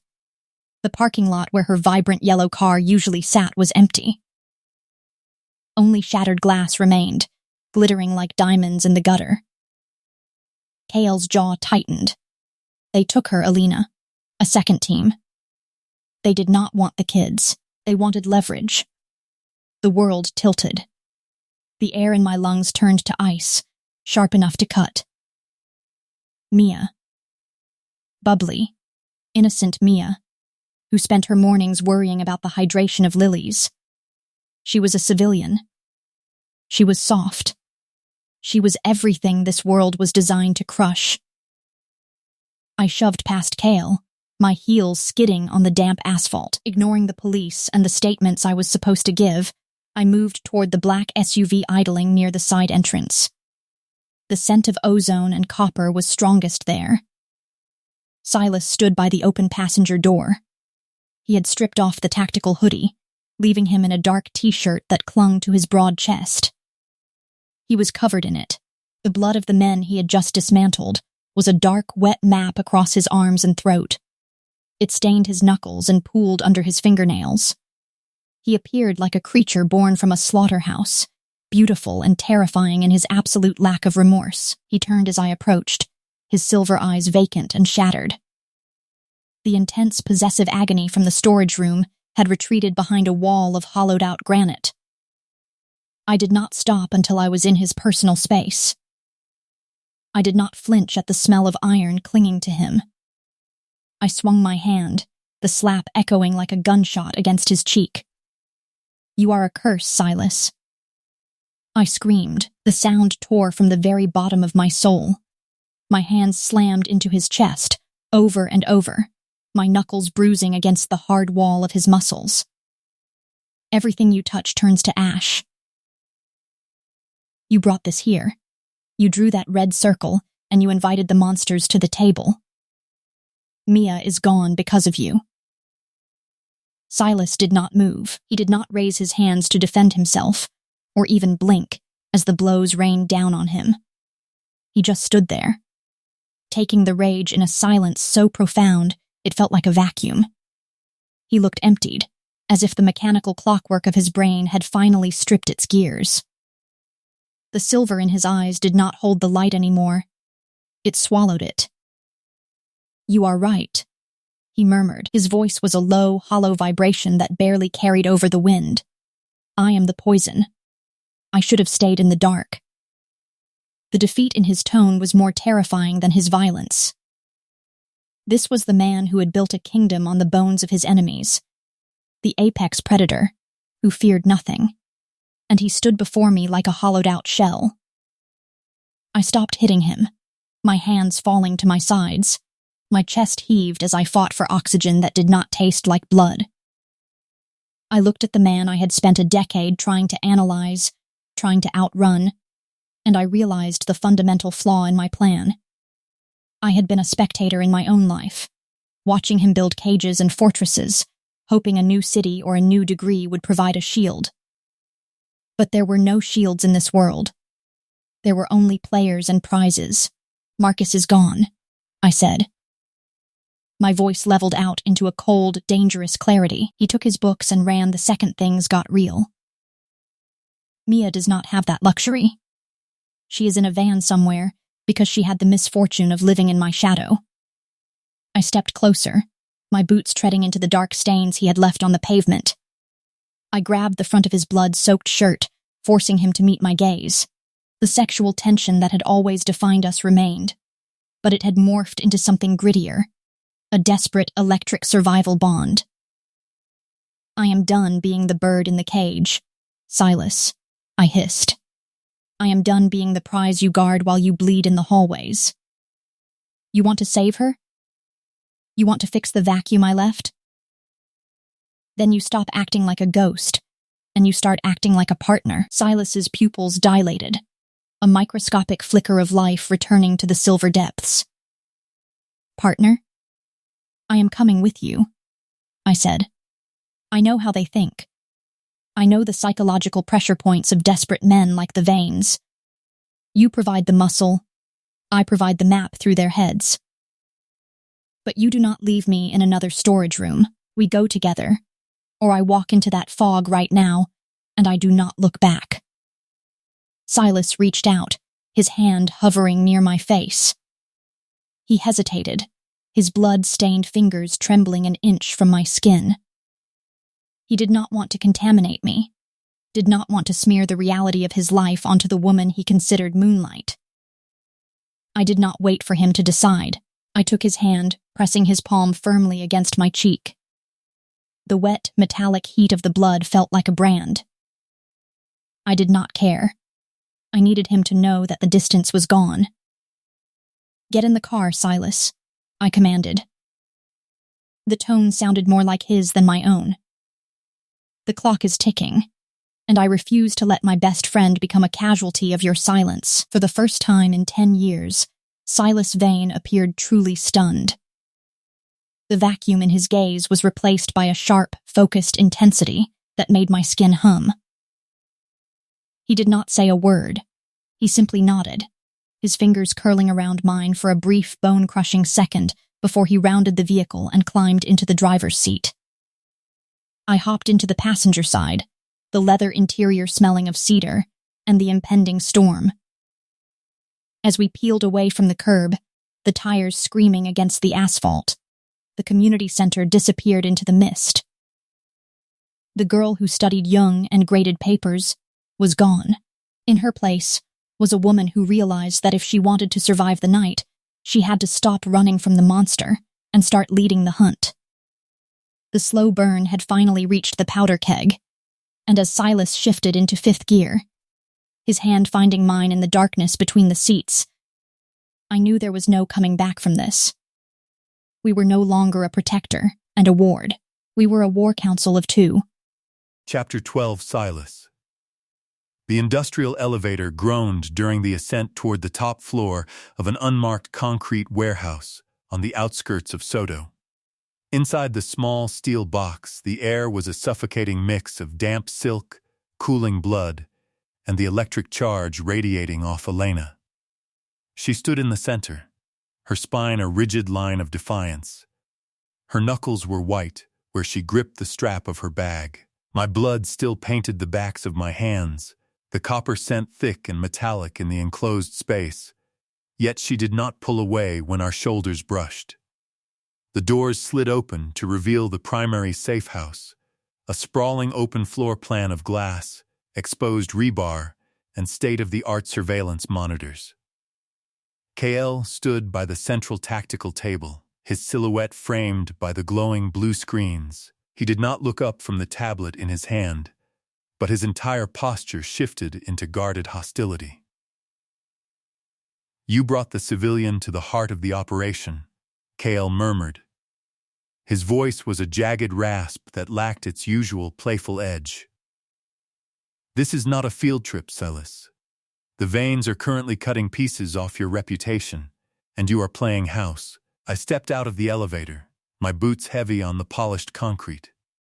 "Elena is part of the council tonight.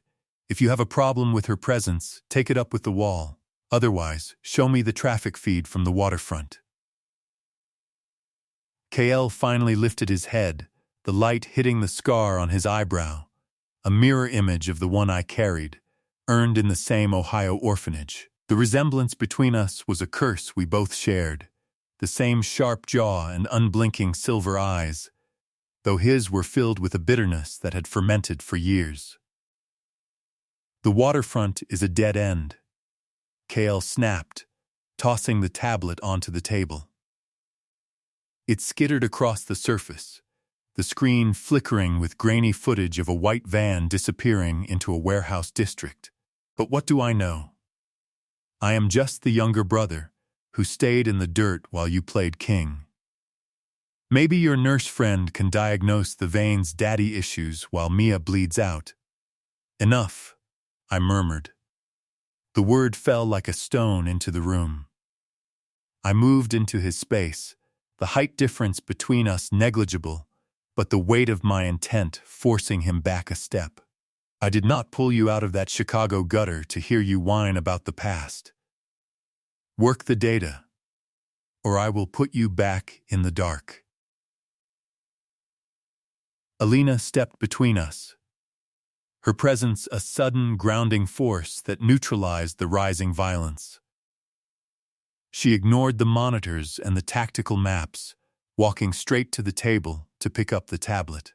Her focus scanned the data with a clinical, terrifying speed I had not seen since we were children. "The van did not go to the docks," Elena said. Her voice was steady, devoid of the panic KL expected. She tapped a specific coordinate on the map. "Look at the turn radius here. It is heavy.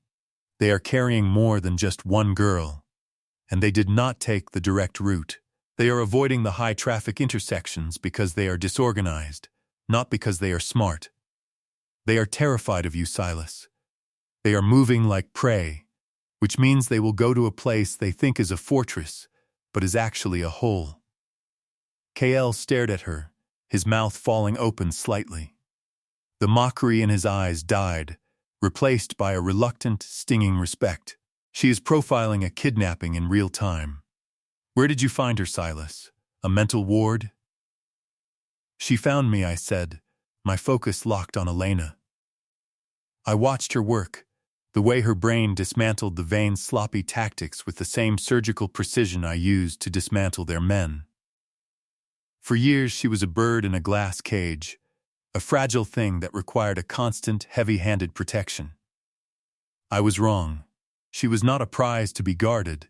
She was a predator who had simply been waiting for a reason to unsheathe her claws. The grit in her voice and the cold clarity in her eyes made the static in my head go silent. "We strike at dawn," Elena continued, pointing to a decommissioned cannery on the edge of the canal. "If we go now, they will kill her the moment they hear the doors kick. We wait until they have settled, until the adrenaline crash hits and they start second-guessing their leverage." The logic was flawless. The strategy was mine, but the insight into the human weakness was entirely hers. A surge of something hot and dangerous hit my chest. Not the clinical obsession I was used to, but a raw, animalistic pride. "You heard her," I said to Kale. "Prep the gear. No sirens. No tactical noise. We go in quiet." Kale grumbled something about being replaced by a nurse, but he headed toward the armory, his movements losing their jagged edges. I turned to Elena. She was still staring at the map, but her hands were finally beginning to shake. The adrenaline that had carried her from the community center was beginning to evaporate, leaving behind the cold reality of what we were about to do. "You need to sleep," I said, stepping closer until the scent of cedar and copper enveloped her. "I cannot," she whispered. I did not give her a choice. I led her to the small bedroom tucked behind the main loft, a room designed for sterile utility. The bed was narrow, the sheets a slate gray that felt cold and utilitarian. Elena sat on the edge, her head dropping into her hands. The silence of the warehouse was a heavy weight, pressing against the glass windows as the Seattle rain began to hammer against the roof. I turned to leave, my hand on the doorframe, but the sound of her voice stopped me. "Don't go," she said. The request was a jagged blade to my discipline. I walked back to the bed, the tension in the room ratcheting up until the air felt thick with mercury.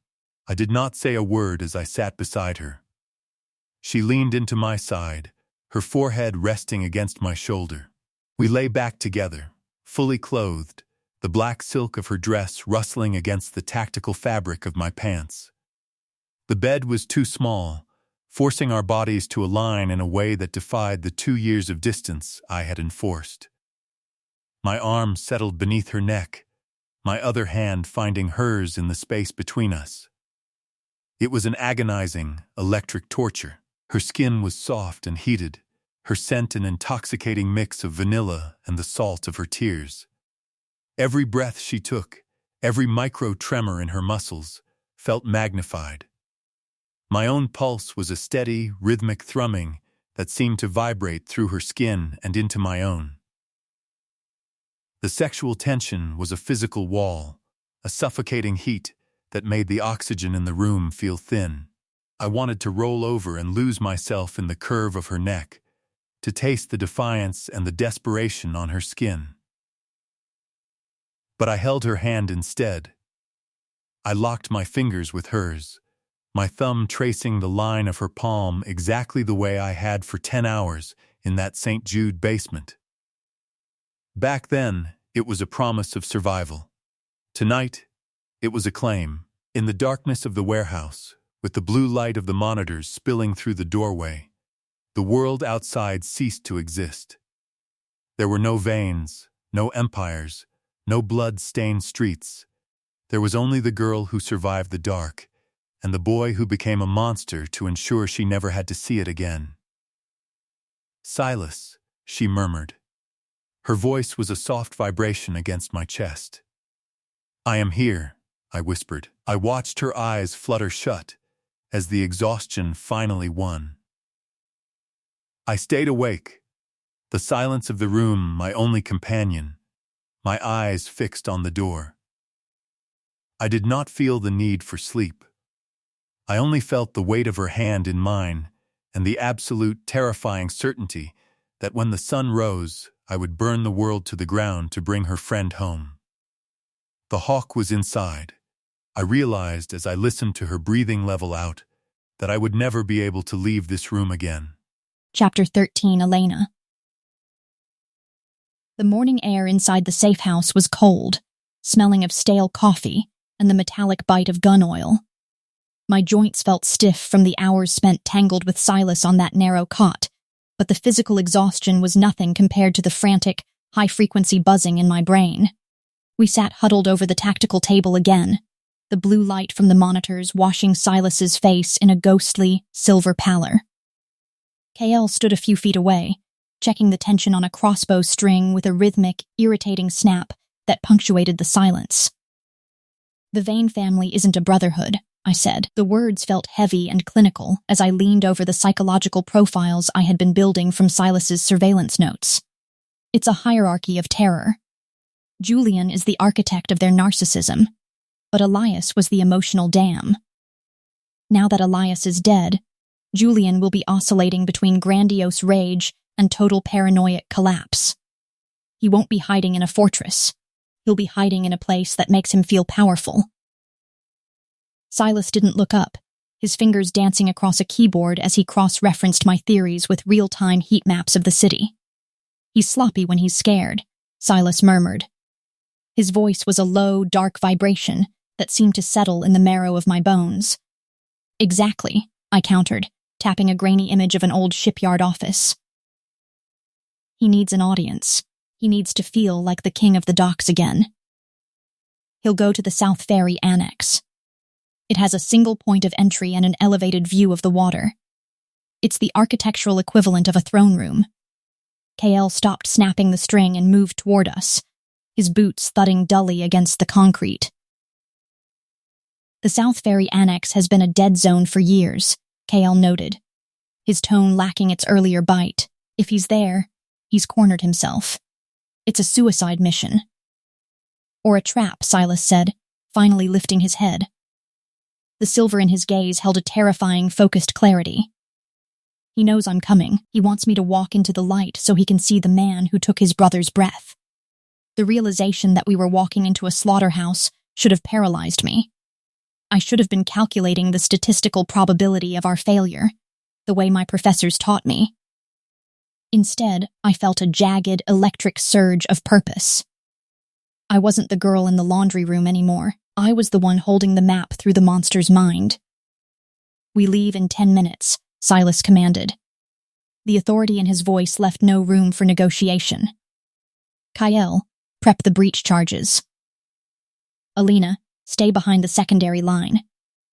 Kyle headed toward the armory at the back of the loft, his silhouette disappearing into the shadows. Silas stood up, his height casting a long, imposing shadow across the table. He started to follow his brother, but I intercepted him, my hand closing around his forearm. The heat of his skin seared through the fabric of my sleeve, a magnetic pull that made the oxygen in the room feel thin and combustible. "I am not staying behind the line, Silas," I hissed. My voice cracked with a mix of fury and desperation. Silas stopped, his body going rigid under my touch. He turned slowly, his face inches from mine, the scent of cedar and expensive tobacco enveloping me like a shroud. "You are the only thing in this world I cannot replace, Elena. The line is there for a reason." The sexual tension that had been simmering for weeks finally boiled over, turning the air into mercury. We stood in the narrow hallway leading to the armory, the door to the weapon racks just behind him. The world outside was a gray smear of Seattle rain, but inside this concrete box, the atmosphere was a suffocating electric vacuum. I shoved against his chest, my palms flat against the hard, unyielding wall of his muscles. "I don't want to be replaced. I want to be recognized. I spent my whole life trying to analyze you, trying to understand why you chose me in that dark basement. And I finally get it. You didn't choose me because I was weak. You chose me because I was the only person who could look at the monster and not blink." Silas's pupils dilated until the silver in his eyes was almost gone, replaced by a dark, hungry void. He reached out, his hand slamming against the heavy steel door of the armory behind my head. The metallic boom echoed through the warehouse like a cannon shot. He crowded into my space, his body a suffocating weight that pinned me against the cold metal. "You want to be recognized?" he growled. The words were a primal, uncoordinated snarl. "Then recognize this. I have killed 40 men to keep your world quiet. I have built an empire out of the wreckage of my own sanity, just so you could graduate and wear a white coat. You think this is a game? You think I can just watch you walk into a crossfire and keep breathing?" His mouth crashed against mine before I could answer. This wasn't the cherishing, slow burn kiss from the terrace. This was a desperate, frantic reclamation. It tasted of salt, cold coffee, and the terrifying reality of a bloodbath that was only minutes away. His tongue forced its way past my lips, a velvet intrusion that sent a surge of pure, electric fire through my marrow. I didn't pull away. I didn't run. I met his intensity with an animalistic hunger of my own, my fingers tangling in the thick hair at the nape of his neck, pulling him closer until our skin felt like it was fusing. The steel door was freezing against my back, a stark contrast to the scalding, frantic heat of Silas's body. This was the need to feel alive, to tether ourselves to the earth before the chaos began. His hand slid from the door to the side of my throat, his thumb pressing against my pulse point with a grip that was firm and possessive. My heart battered against his palm, a frantic, surrender-heavy rhythm. I stopped fighting the gravity. I stopped trying to maintain the psychological distance I had built as a shield in the shadows of that hallway, with the smell of ozone and gunpowder drifting from the armory. The truth settled into my bones. I didn't just love him. I belonged to the monster. I was the other half of the jagged obsidian blade he used to cut through the world. Silas pulled back an inch, his forehead resting against mine, his breath coming in ragged, uncoordinated gasps. "You stay with me," he whispered. The command sounded more like a prayer. "You don't leave my sight. Not for a second. I am yours, Silas," I breathed. The words were a final, irrevocable surrender. "Do whatever you have to do to bring her back." He kissed me one last time, a deep, bruising promise of survival, before he straightened his suit and stepped back. The mask of the apex predator was back in place, but the silver in his eyes was now a steady, lethal flame. He reached into the armory and pulled out a lightweight tactical vest, sliding it over my head with a gentleness that felt like a benediction. KL emerged from the shadows, his eyes scanning our disheveled hair and the heavy atmosphere of the hallway. He didn't say a word, but the smirk he gave Silas was filled with a new, somber understanding. "The white van is moving," Kale said, holding up a radio. Julian just arrived at the shipyard. Silas checked the slide on his handgun, the metallic click signaling the end of the piece.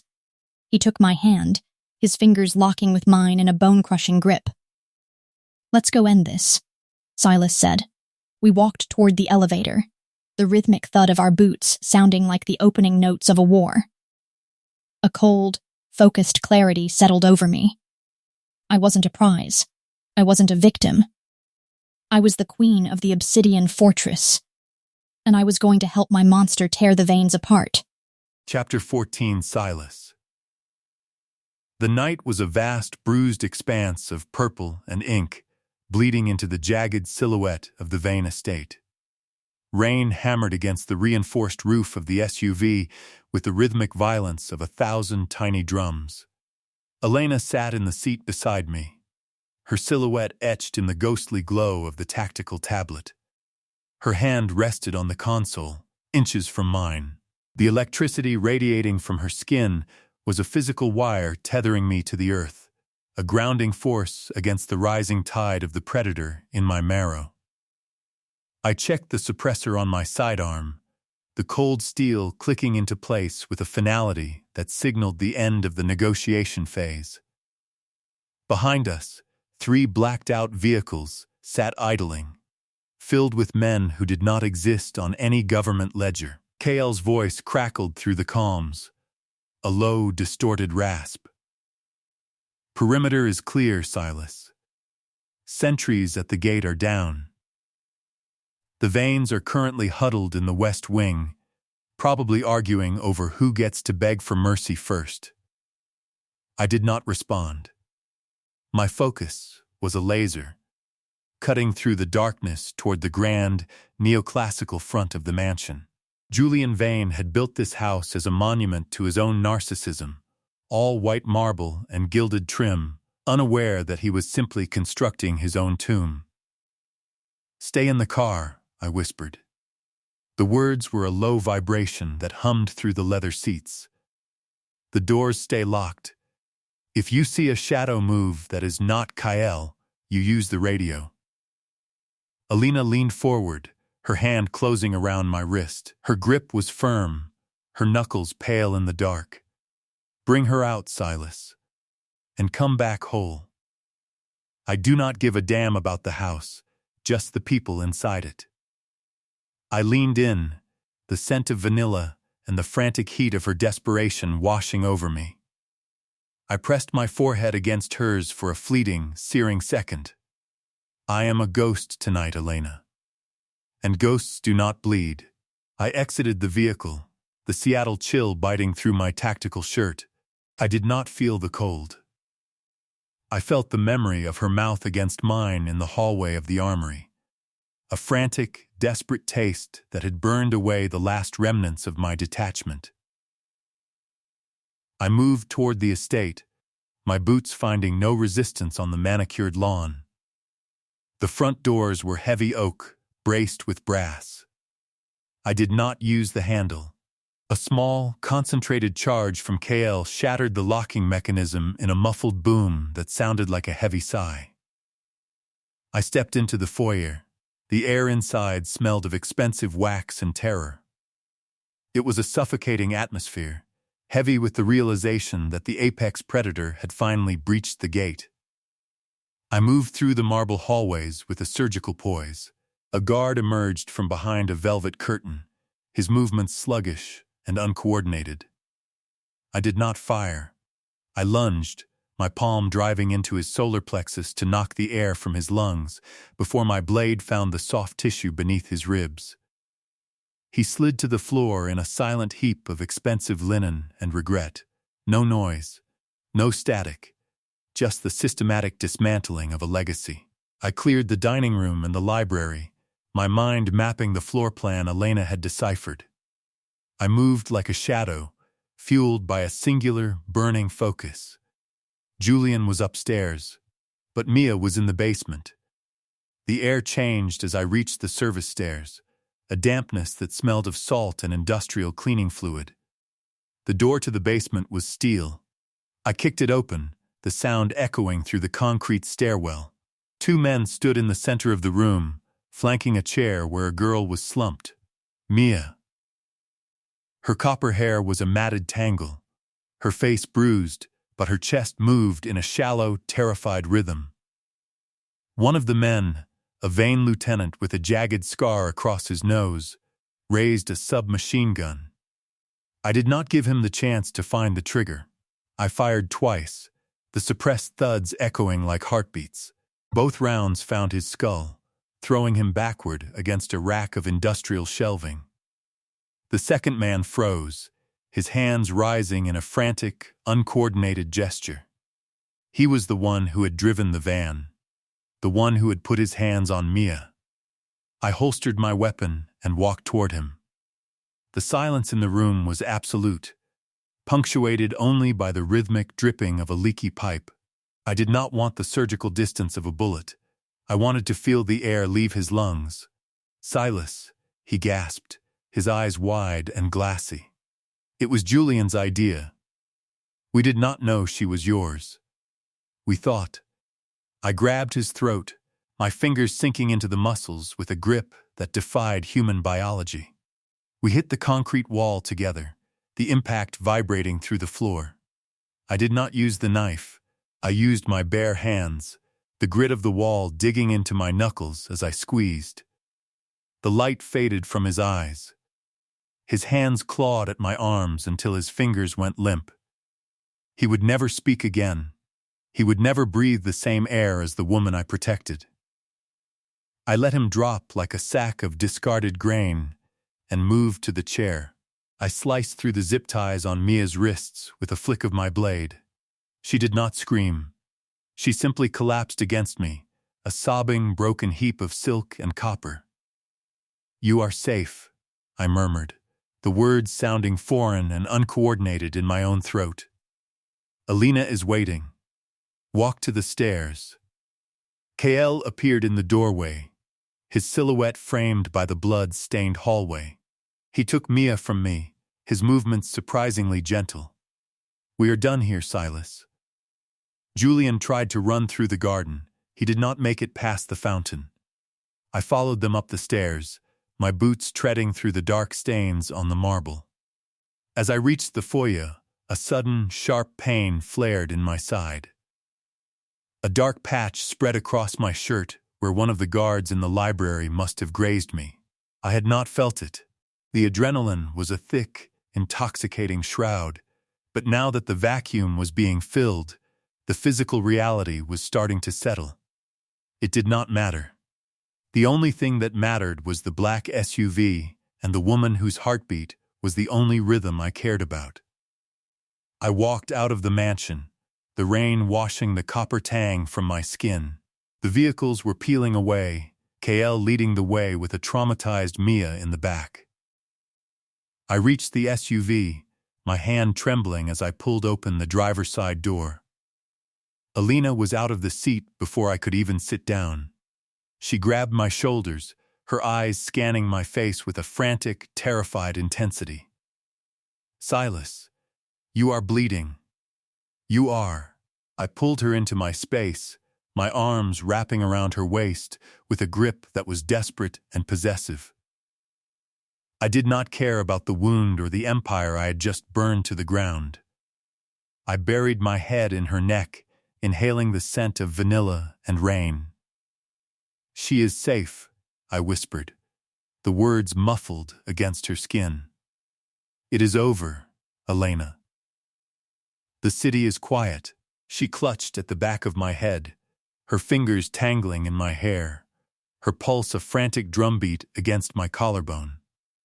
I held her there, a monster seeking sanctuary in the moonlight, realizing that the blood on my hands was the price I would pay 1,000 times over to keep her world from ending.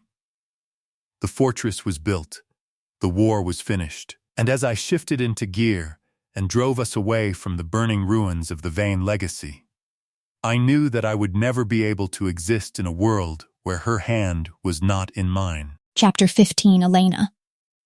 The industrial elevator rattled during the ascent, the heavy chain links groaning under the weight of the night. Silas leaned against the rusted metal wall, his silhouette a jagged monument of exhaustion and iron. The scent of ozone, rain, and the thick metallic tang of blood filled the tiny space, making the air feel solid. His tactical shirt was shredded at the shoulder, a dark, wet bloom spreading across the fabric like ink on parchment. The doors scraped open at the loft. Silas stumbled, a microscopic hitch in his stride that made my heart lurch. I caught him, my hands bracing against the terrifying heat of his chest.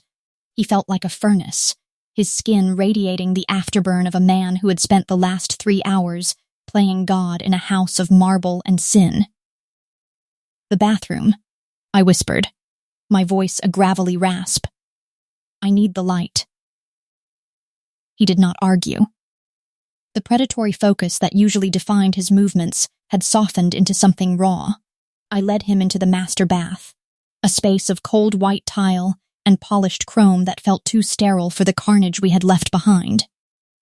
He sat on the edge of the marble tub, his head hanging low, his knuckles still stained with a map of the men who had tried to take everything from us. I moved with clinical, focused speed. I gathered local anesthetic, antiseptic, a suture kit, and clean gauze. The crinkle of the plastic packaging sounded like static in the heavy silence. I knelt between his legs, my knees hitting the cold floor, and reached for the hem of his shirt. "Let me," I murmured. I peeled the fabric away. The gash on his shoulder was deep, a jagged valley of torn muscle that wept a steady, sluggish crimson. His open anatomy shattered the last of the psychological distance I had used as a shield. He was not a ghost or a monster in this light. He was just a man who had bled for me. As I cleaned the wound, the sting of the antiseptic made the muscles in his jaw ripple. But he did not make a sound. Silas existed in a vacuum of silence, a man who had traded his capacity for pain for the ability to survive. I looked up, finding his silver eyes fixed on me. They were not vacant tonight. They were turbulent, filled with a dark, shimmering intensity that made the oxygen in the room feel thin. "I need to stitch this," I said, my fingers trembling as I threaded the needle. "Stay still. I am not going anywhere, Elena," he whispered. The words were a low vibration that hummed through the tile. Every time the needle pierced his skin, my own body flinched in sympathy. The intimacy of the act, the rhythmic pull of the thread, the closeness of our breathing, the way the scent of his skin overwhelmed the antiseptic, turned the room into a pressure cooker. The sexual tension was no longer a slow burn. It was a wildfire, fed by the realization that we had survived the bloodbath. I tied off the last stitch and smoothed a bandage over the site. My hand lingered on his collarbone, my thumb tracing the line of his throat. His pulse was a heavy, rhythmic throb against my skin, a clockwork cadence that finally slowed as I touched him. "Silas," I breathed, the name a surrender. He reached out, his hands closing around my waist. He did not pull me to him. He simply held me there, his fingers digging into the silk of my dress. He looked up at me, and for the first time in 10 years, the mask did not just crack. It fell away entirely. The raw, jagged fear of the boy who had held my hand in the dark lived in his gaze now, the desperation of a man who did not know how to exist if I was not his anchor. "I thought I lost the light tonight," he murmured, his voice breaking on the edge of a jagged emotion. "I burned the world to find it again. But I realized I do not want the world, Elena. I just want the peace I feel when you look at me." The vulnerability in his confession was a lightning strike to my system. I stopped analyzing the predator. I stopped grading the monster. I simply saw the other half of my soul, a man who was as broken and beautiful as the obsidian hawk he had carved for me. I leaned down, my mouth crashing against his in a kiss that tasted of salt and relief. It was not the desperate reclamation of the armory. It was a slow, deep immersion into each other. He groaned into my mouth, a primal human sound that vibrated in my chest. He lifted me, my legs wrapping around his waist as he carried me toward the bedroom. We hit the mattress in a tangle of limbs and discarded silk. The sheets were cool, but the heat radiating from Silas was absolute. The intimacy that followed was explosive, a frantic need to erase the memory of the mansion with the physical reality of each other. His touch was no longer clinical or detached. It was a possessive, worshipful exploration of every inch of me.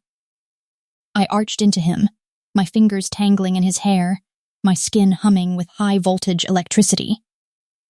Every movement was a conversation, a jagged but perfect synchronization of our traumas and our needs, in the darkness of the loft. With the rain hammering against the glass like a frantic heartbeat, I finally let go of the woman who wanted a normal life. I accepted the queen of the obsidian fortress. Hours later, the world was silent. The gray dawn began to bleed through the curtains, casting long, soft shadows across the bed. Silas lay beside me, his uninjured arm tucked beneath my neck, his fingers locked with mine. He watched me with a steady, quiet intensity that lacked the predatory edge. He leaned in, his lips brushing my forehead with a gentleness that felt like a benediction. "You are smiling," he whispered. I realized I was. The pressure in my chest had finally lifted, replaced by a deep, grounded peace. I looked at the man who had burned an empire to keep me safe, and saw the only sanctuary I had ever truly known, I am, I said, reaching up to trace the line of his jaw, because for the first time in my life, the shadows are not something I am running from. They are home. Silas did not smile back, but the way he pulled me closer, the way his heartbeat settled into a slow, contented rhythm against mine, told me everything I needed to know. The war was over, and in the ruins of our past, we had finally built a world where we did not have to hide in the dark. Chapter 16, Silas. The air inside the boardroom of the Rainier Club was thin, tasting of expensive scotch and the heavy, stagnant weight of old men with long memories. Outside the floor-to-ceiling windows, Seattle was a charcoal sketch under a bruised morning sky, the rain finally subsiding into a damp, clinging mist. I stood at the head of the mahogany table, my uninjured hand resting on the polished surface. The wood was cold, a stark contrast to the lingering heat of Elena's skin that stayed etched into my fingertips from the hours before dawn. Across from me sat the council representatives, men who traded in human misery with clinical detachment. They looked at the bandage beneath my charcoal suit jacket with a mix of curiosity and predatory interest. In their world, blood was a scent that invited the sharks. "You are over-leveraged, Silas," the man from the Chicago syndicate murmured. His voice was a dry rasp, like dead leaves on pavement. He tapped a gold signet ring against the table, a rhythmic, irritating sound. "You burned the Vane family to the ground for a girl and a florist. The docks in Chicago are already twitching. If you do not stabilize the line, we will move in to fill the void." The static in my head, usually a constant white noise hum of tactical possibilities, remained unusually quiet. I thought about the way Elena looked as she fell asleep, her hand locked in mine as if she were trying to tether me to a world I was not sure I deserved. She was the only compass that worked in the dark, and for the first time in 10 years, the size of my empire was irrelevant. "The Chicago docks are no longer my concern," I said. The words fell into the room like heavy stones, the vibration humming in the silver water carafes. "As of this morning, I am divesting 70% of my interests in the Midwest shipping lanes. I am handing the keys to the council."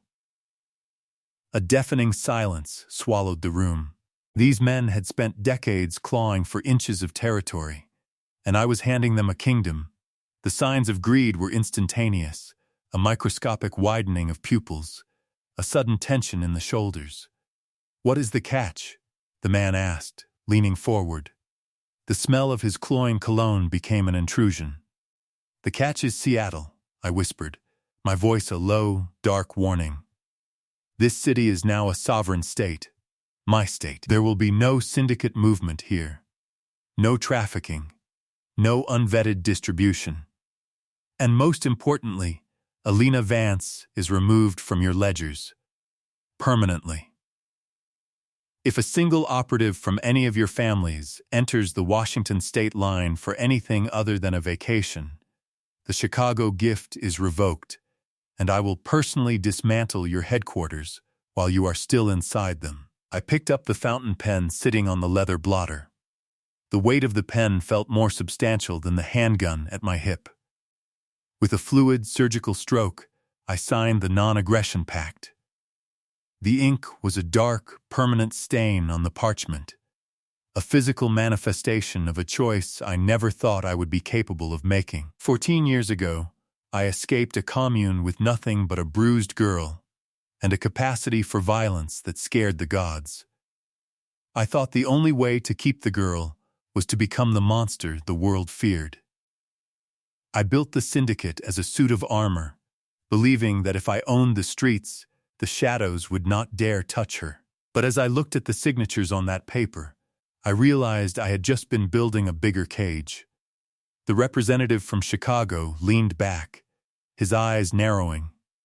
He knew the offshore encryption key I had mailed to his wife this morning was the only reason I was offering him a chair at the table instead of a grave in the docks. "We are done here," I commanded. "We are done here," I commanded. I did not wait for them to stand. I walked out of the boardroom, my boots thudding a steady, grounded rhythm on the marble floors. Cale waited by the elevator, leaning against the wall with his arms crossed. A smudge of grease marked his cheek, and his eyes suggested he had not slept in 3 days. He watched my approach, his silver focus searching my face for the man I used to be. "You really gave it away," Cale said, his tone lacking its usual jagged edge. "Chicago. The docks. The legacy.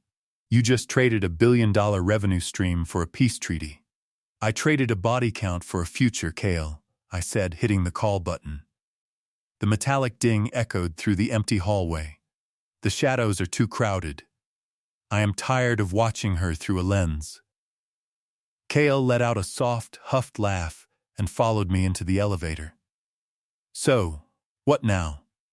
You going to get a golden retriever and join a neighborhood watch? I do not think the Homeowners Association is ready for a guy who knows 14 ways to kill someone with a garden hose."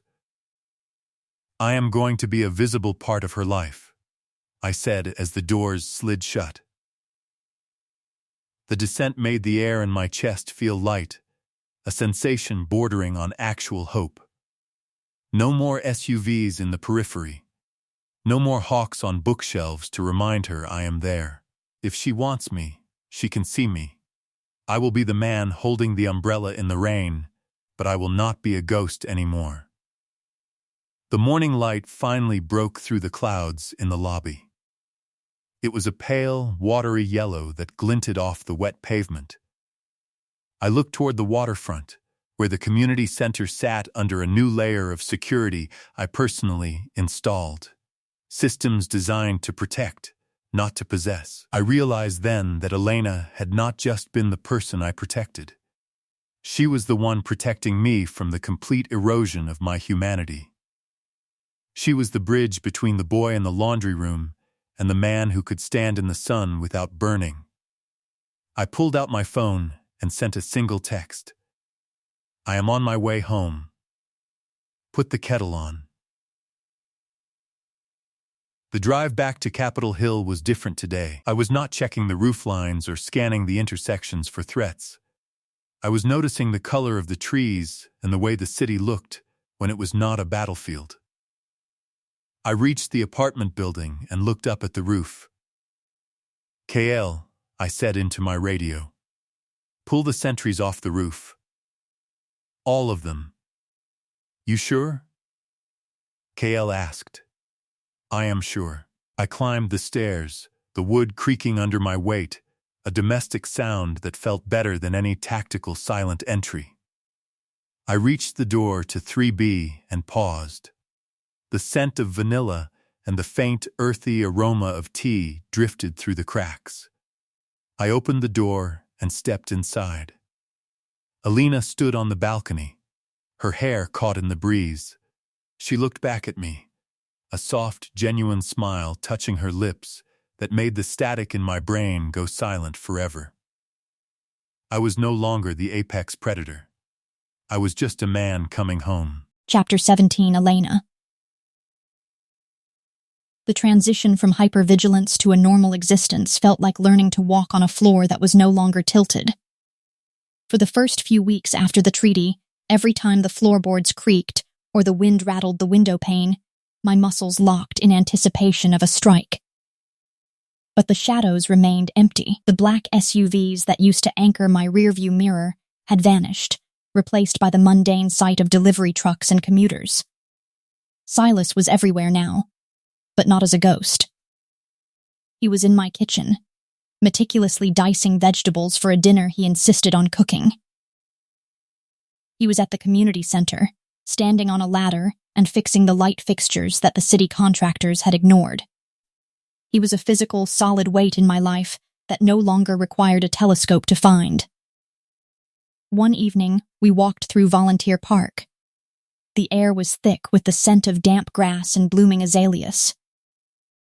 Silas walked beside me, his pace slow, his hands tucked into his pockets, his head tilted every few seconds, his silver eyes scanning the tree line and the movement of the joggers with a residual, ingrained intensity. "You are doing it again," I said, reaching out to lace my fingers with his.